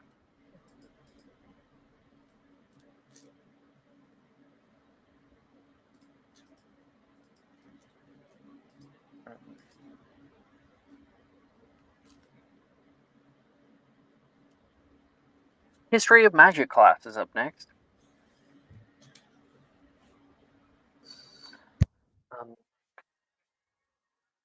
Diana, I guess you guys don't have to attend History of Magic class. So What do you mean don't have to attend? Sorry. it's not core anymore. Nothing is core. You technically don't have to take anything. Yeah, but she likes History of Magic, so she'll take it. Cool. Diana will be there. Is there anyone who is dropping History of Magic? Oh no, this is second semester, isn't it? No, it's first semester. No, it's second. It's second semester. It's second? Okay, then none of you can drop it. It's only Diana. Okay, so everyone's here. And Professor Binns up at the front has already begun his lecture. And Diana, you begin to feel this kind of like overwhelming wave of narcolepsy. And from the left-hand side, Nate casts out Silencio. Hey, Diana. What? You suddenly can't hear anything else but him. Oh. You okay? You look like you were going to fall asleep there. Sorry, Professor Binns is a ghost. That sort of took me by surprise. He has a bit of a odd way of teaching. You want to know a trick, though? Yeah? He pulls back his hair, and you can see he's got like earplugs in. And oh my god. And he just has his textbook out in front of him. He's just reading the textbook. We're on page 54. Okay. If you wanted to. Yeah. Yeah. He'll hand you some optional earplugs to use. Yeah, I'll. Well, I mean, she does want to listen to the lecture, so she'll take the earplugs. But like, well, I actually want to listen. You know, you. Hey, it's your funeral. Nate chuckled.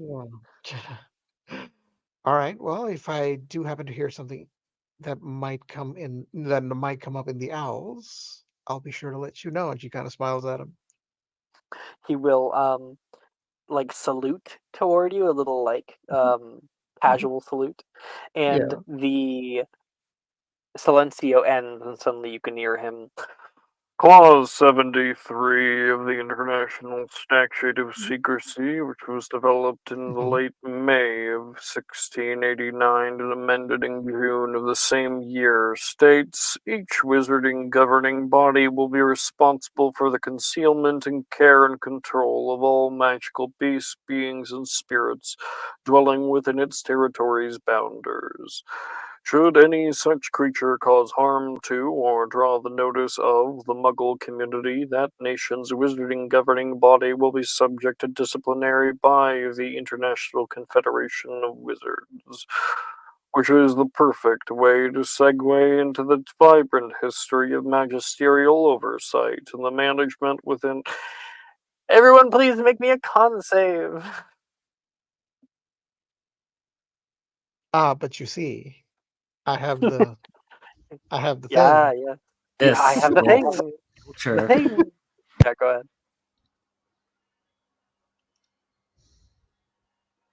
Oh God, that's a terrible roll. That's still 18. Okay.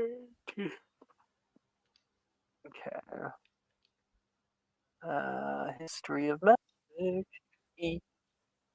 Nice. Morgan, what about? Oh no, Morgan's not here. Lista. 24. Okay. You get to keep your O. Will.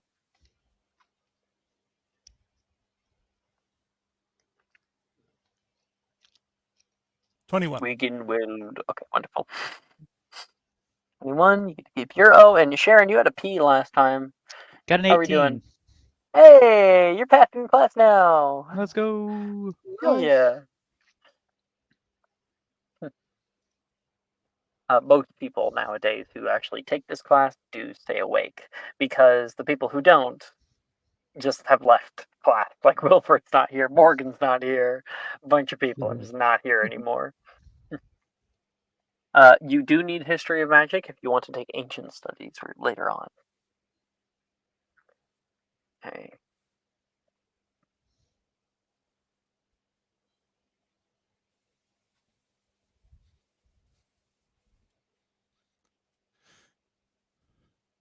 Mhm.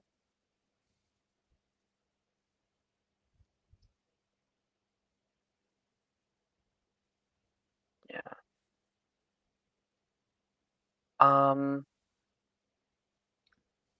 No, I don't want to do that one.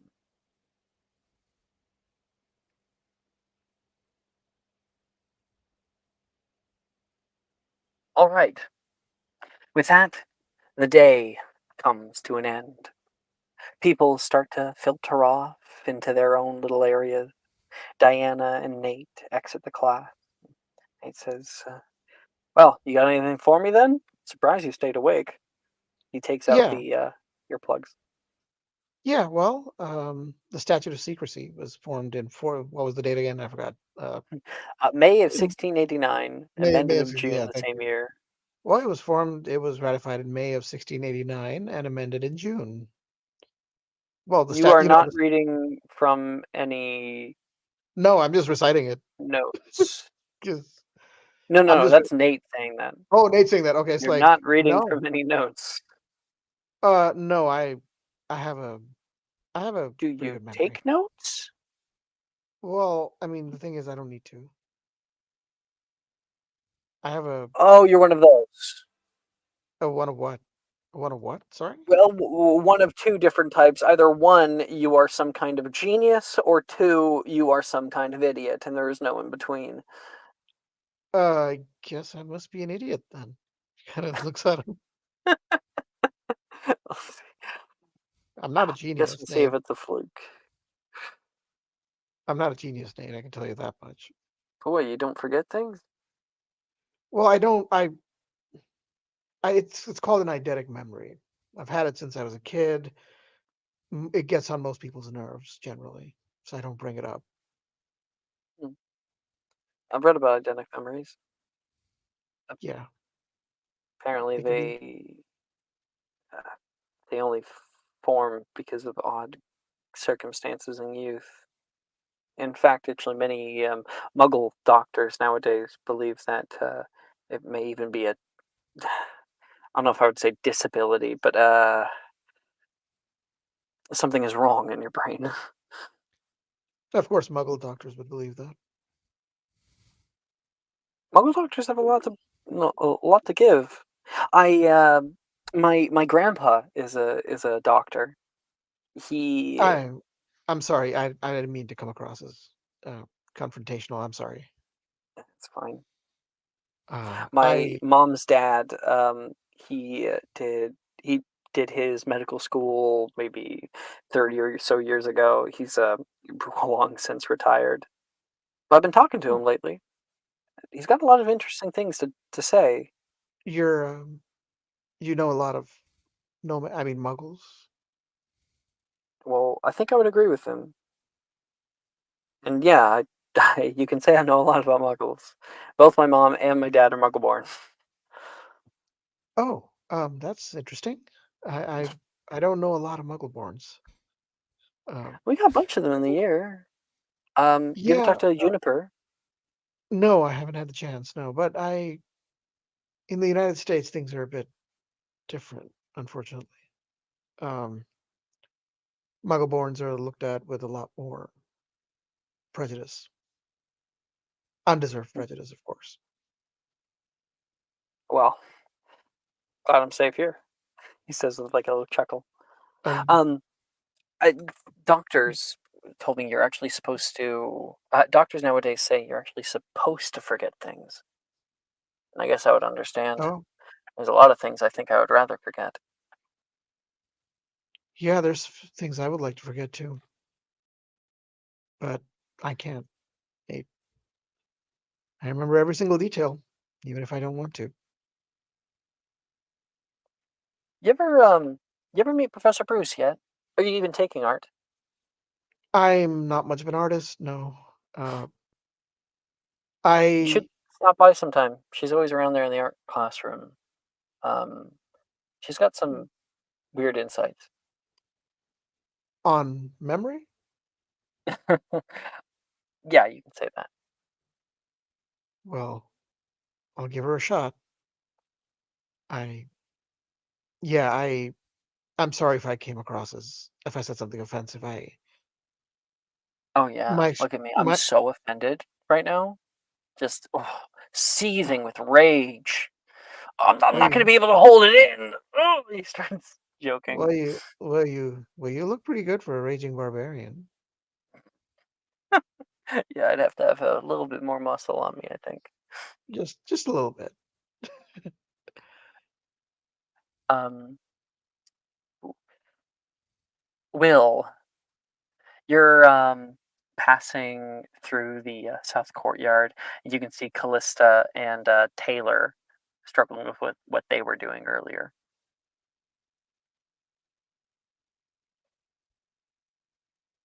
Where are you heading? That's a good question. I think I'm going to go. I want to go talk to Slughorn at some point. Mm.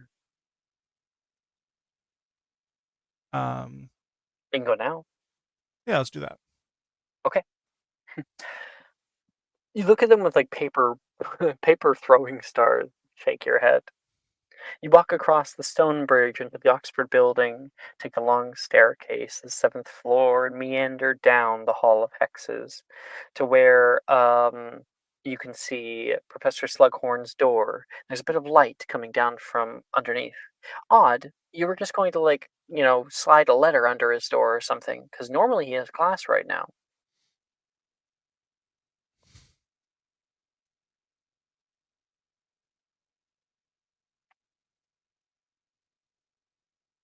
Um, well, there's always like a brewing period, so I'll give it a few minutes. Just for him to get over like the basic part of the lecture. Oh, you might have misheard me.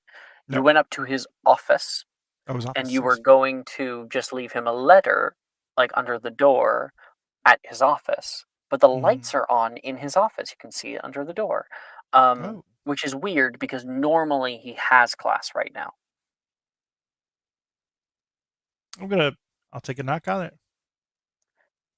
You give a good knock, and you can hear, "Oh, sorry, who is it?"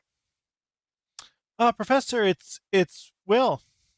"Oh, well, I'm a little sick right now. If you do you know Novum Sperare? I don't want to get you sick."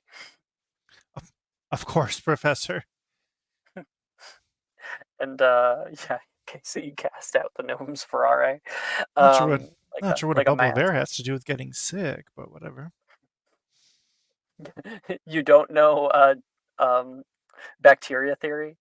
Nope. Just hasn't reached it to the Haven't listening world. haven't bothered with Muggle studies. Yeah. And you come on through into his room. You can see right now he has moved, like, I think the couch has like a pull-out bed to it. So he's currently got that, and he has on a radio that's currently playing like a radio play, and there is a bunch of white tissues that he's been blowing his nose with. He's very, very rosy complexion. He's got on like a sleeping hat on the one hand side, and he's covered up his bottom half with a thick blanket like a quilt. Oh, is that for me? He says, looking at the thing in your hand.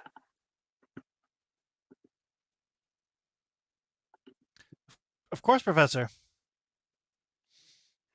What is in my hand? The letter.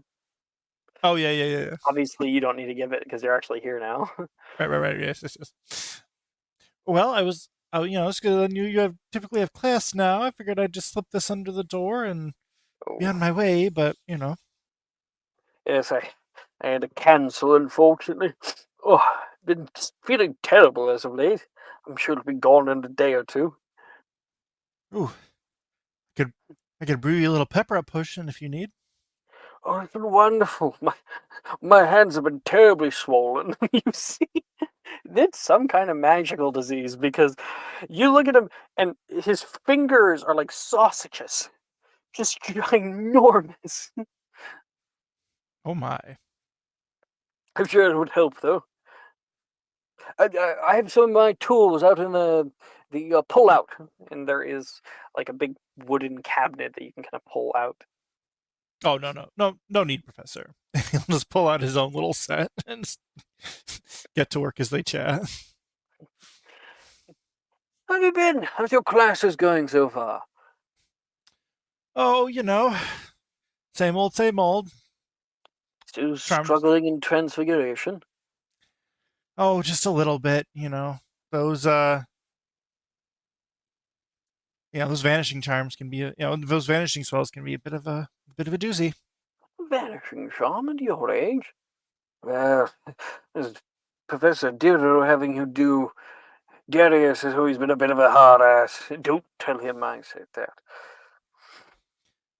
You know how it is. But it's going well. There's a little ding, and your pepper up potion is finished. Oh, there we go. Best to take it while okay. it's steaming, of course. Oh, have you been practicing quick brewing? Of course. Oh, advanced skill that. Give it here.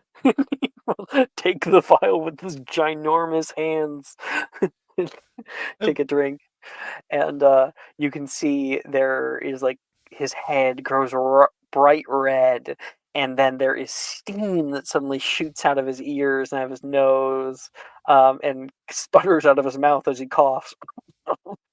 And he breathes in solid air for the first time. Much better. Oh, even the swelling's gone down. I'd recommend having at least 2 more doses, Professor, just to make sure, but glad it turned out well. We don't want to do them back to back. Can have Of course unforeseen not. circumstances. Oh yes. The pressure, the steam buildup gets, ugh. I've read the text. It's not a pretty sight. Mr. Wigginward, would you do me a favor? Well, as a friend, he says. Of course, Professor. Anything you need. Just later today, could you bring me some dinner? Starving. Oh, I'd love to get you something. What would you prefer? Well, as long as they're not serving flopperworm pasties, I think we'll be good for the most part. Something lavish. Of course. And like he breathes out a sigh of relief and thanks. There's a reason why you're one of my favorites. Of course, Professor. Of course, I did have a question for you if you've got a moment to think on a quandary that I've had. Well, now my head's a little bit cleaner. Certainly a moral quandary. Not necessarily a moral quandary, just an interesting one. You see, I've heard about Horcruxes. No, I'm just kidding. I'm just kidding. No. I'm reporting you immediately to the police. I'm not making this mistake again. No, he's gonna. If you say that, he's just gonna get a heart attack. I don't want to kill him.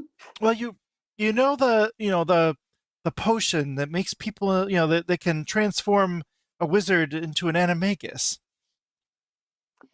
Oh, yes, there's a whole ritual, that is. Not just the potion, although I think the potion is one of the most important aspects of it. It's taken from some old tradition among druids or whatnot.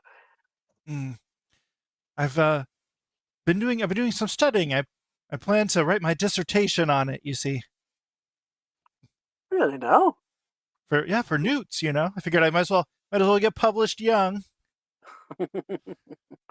I could certainly help you with something like that. I have a few friends out in publishing. The Magistrate Times, he says. He has friends not in the Daily Prophet, but in the Magistrate Times, which is like a smaller publication. And he says they might be able to help us to get a few copies out. But those things are always terribly long. Sure, you're going to be able to handle over 150 pages? Oh, 100. I could do it over the summer. Like I said, I wasn't necessarily planning to publish, right away. But of course, You hadn't. I'm sorry. What's up? You hadn't heard about the whole druid thing. That was one thing that might actually help you with it. Yep, definitely true. And yes, I will get on with my teaser here. Well, Professor, I had a quick question for you. I see from what I've read, as far as I understand it, wizards, once you're transformed into an animal, you can't really cast spells. You being an animal is great and all, but you lose the ability to use your wand, and wandless magic doesn't seem to be as effective. Not quite. There are some exceptions. I once knew a friend of mine turned himself into a crab. Still could send off a barbado or two.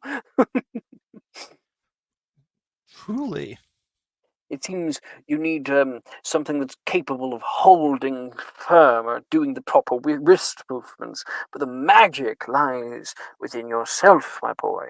Lies within the soul. He says, like giving you like a little kind of pat on the chest. So I suppose technically, if you were some sort of animagus form that could hold a wand, and you either, well, I guess technically you couldn't really do verbal magic. No incantations, no, but incantations not always useful. Old pupil of mine used to teach a little class on it. He was far too difficult on the students, though. Non-verbal magic is a feat to behold. That's true. Easier with simpler spells. What would you say to some sort of alteration to the animagus that could allow you to speak normally? I'd be an odd one. Certainly would be beyond my purview. That potion is a damn old one, probably one of the oldest that we have in our library. It's first was created 900 BC, something like that. Oh my! Make a change to it, and I would caution you actually against it, Mr. Wiggenweld, even someone of your talent. The potion itself, unless of course you consulted a druid, I think that you may come up short. Of course. Plus, there are certain complications that can arise. You've obviously had classes before with Madame Hooch. Yes. You ever noticed the eyes? Oh. I believe that likely should have turned herself into a hawk or an eagle if it wasn't for her failure out in her year. Yeah, of course, that was before my time. Well, if I were to ever undertake such a thing, Professor, of course I would, I would definitely seek your guidance first,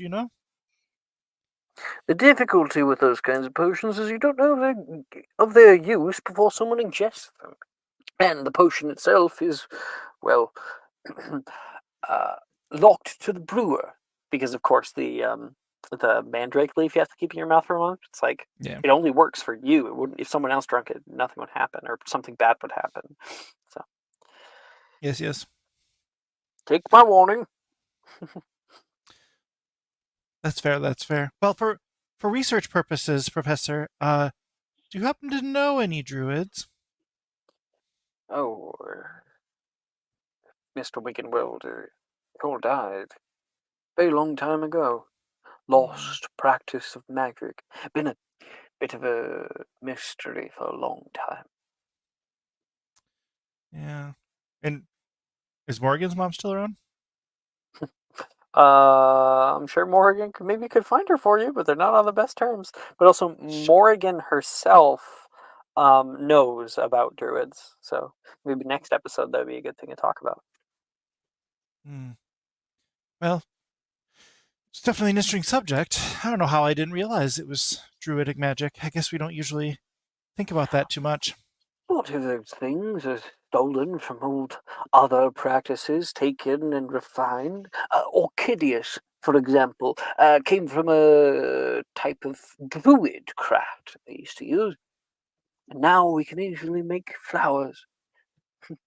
And there's other jinxes and hexes created from voodoo.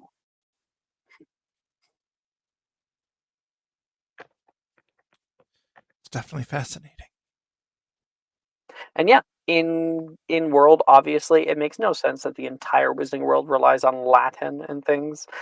Everywhere has slightly different magical practices, and one magical practice is not necessarily better than the other. Some of them are more just specialized in certain ways. And so other magical practices like voodoo, like druid craft and stuff like that, are all tied in. Yep, and even some spells like Elohomora, which is a African spell. Yeah. Well, I mean, it sort of is. I think like JK said that she like, oh yeah, it's like a translation for like something from some African country, and then no one's been able to actually back that up.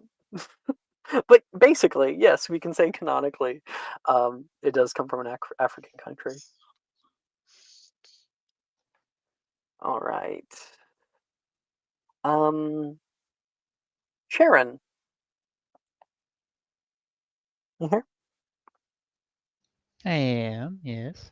Hey. As the night is coming, you have a bit of some time before curfew. What do you do? You've just finished off your tent, I guess.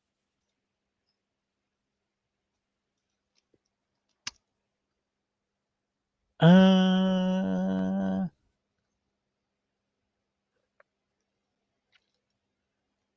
I feel like share like how much time exactly do you think?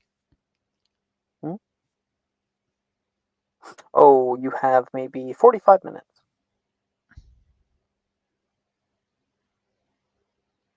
Could probably stop by the old Room of Doom. It's on the way down.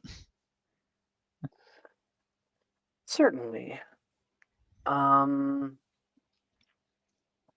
What's currently happened in there? You've just met him, right? We Have you met, opened up yeah. anywhere else in the room, or what? I haven't opened up anything. So we got the book. We gave the book back to him. Mm-hmm. And we hit it off.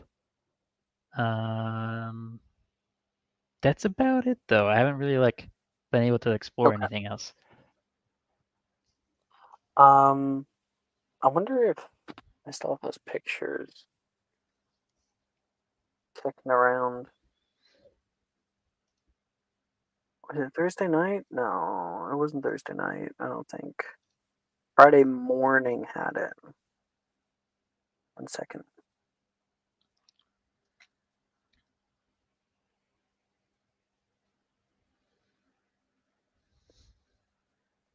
I am certain Friday morning had it. Oh, yeah, I'm finding it. There we go. I'll just open up and I'll send it. Saturday morning. What? And another one.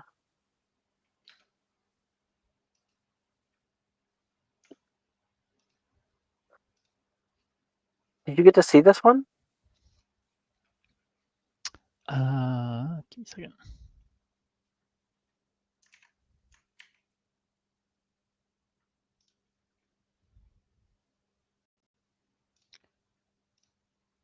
No, I did not see that one. We saw a different one, I Hmm. think. So obviously that without windows. Yeah. But entering into this stone and wooden room, books all around, you can see some of it has begun to be cleaned. Um, you can see Azrath standing in the middle here and sorting through a few different books. He looks quizzically as he picks one up and puts it back down. Uh, he Tidying up seems the to take place his after time. all these years. Well, finally I have guests, he says, kind of absent-mindedly, not even like registering that you've really come inside of the room. Mm-hmm. I was just deciding on how I wanted to sort out my books. They're in a terrible state right now. I had an old pupil who came by and would constantly pull out 12 at a time.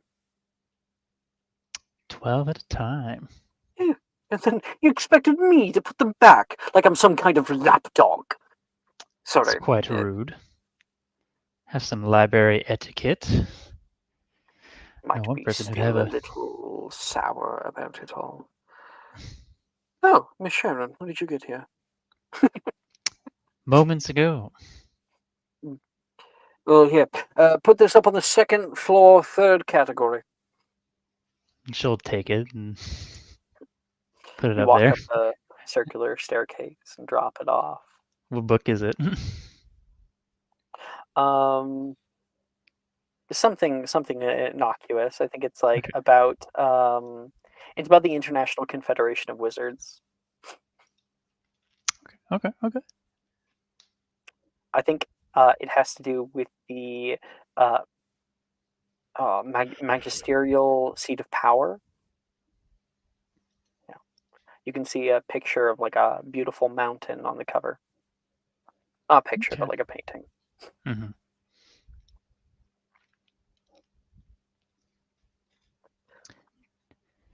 She'll place it and then kind of look over the banisters. Is there anything else up here you want placed? No, but there is something that I could use. I have been searching lately. Even in my old age, I still enjoy learning new things. This room, surprisingly, has been a bit of an enigma for me. But I can feel something, as well as its reference in an old journal of mine that I've had. Found it but a week after you came in. Woke me up. Oh. She'll How start walking often do down. you traverse into the restricted section? Quite often. Ever since I got here about a year ago. Have you ever seen a mural like that outside these doors? Great tree, mound of skulls, an apple tree. Have I, Alex? It would have been made of wood. Small thing, probably on the Mm-hmm. side of the wall. And Sharon? No, but I mean, like that whole place is just like it's dark, it's Mm-hmm. untenable, it constantly moves. It's an enigma of a place. So you haven't Mm-hmm. found that yet. Can't say I have. However, Shame. it does move around. I can check, though. Won't be too hard. If you could find what I'm looking for. It is said that there are scrolls hidden within. Scrolls that may give me some more information about this room, about the nature of it. I think it may help both of us. Then I'll do just that. He nods. Come down just to hang out? We wouldn't say hang out. Would you come down just to loiter?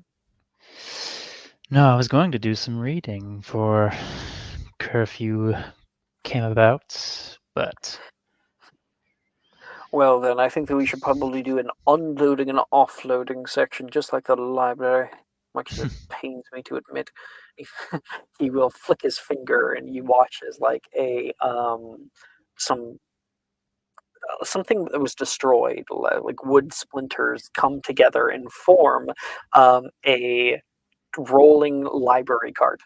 Mm. That's interesting. You've never seen anyone do that before, Mhm. because that's like a construction spell. Reparo will put things back together. That reorganize things. So, Well, now that's a handy trick. there's many that I could teach you if you find my scrolls. He says, and disappears. You can just hear his voice echo around. If you don't put the books back on the trolley, I will kill you myself. So, Noted. and I'm guessing you're gonna look up a bit, maybe about Green Flame. Maybe, might. Okay, you can make me a history of magic check. History of magic. I will decrease the DC because you are in a applicable area that would definitely have that information. I'm gonna use my burned rabbit's foot.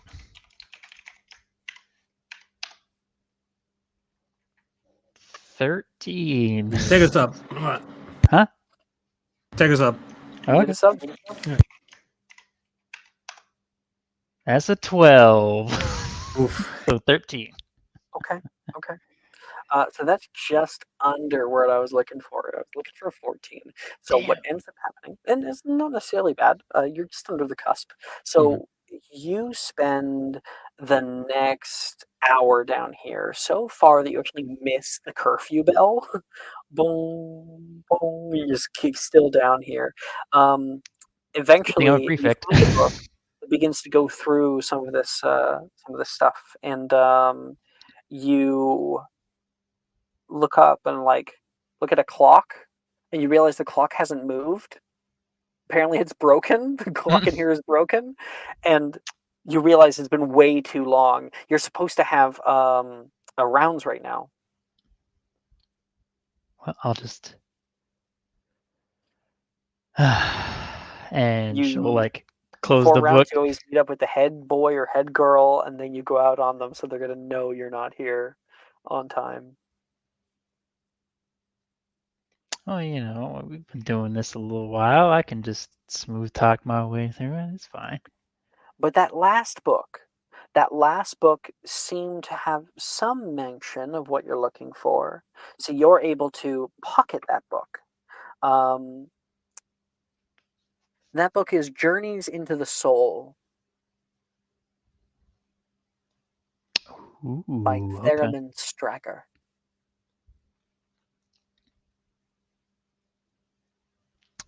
Alrighty, let's go. So write that down in your inventory. That will help you for future successes. Journeys into the soul. Book. Okay. And Sharon grabs her stuff and is like, oh, damn it. And you have to go talk 20 minutes late to the head boy. There is like a little puff of blue flame out of one of the torch lights, almost like a little goodbye, a hand wave. And I think actually we'll see like the flame form into a hand briefly, very moving. It's not like a perfect hand. It's like a moving flame hand. It gives you a little wave. You leave. And that is where we'll end tonight's episode. Thank you everyone for playing, and thank you for those of you who are watching. I will see you guys next time. Bye bye bye bye bye. See stream. Bye.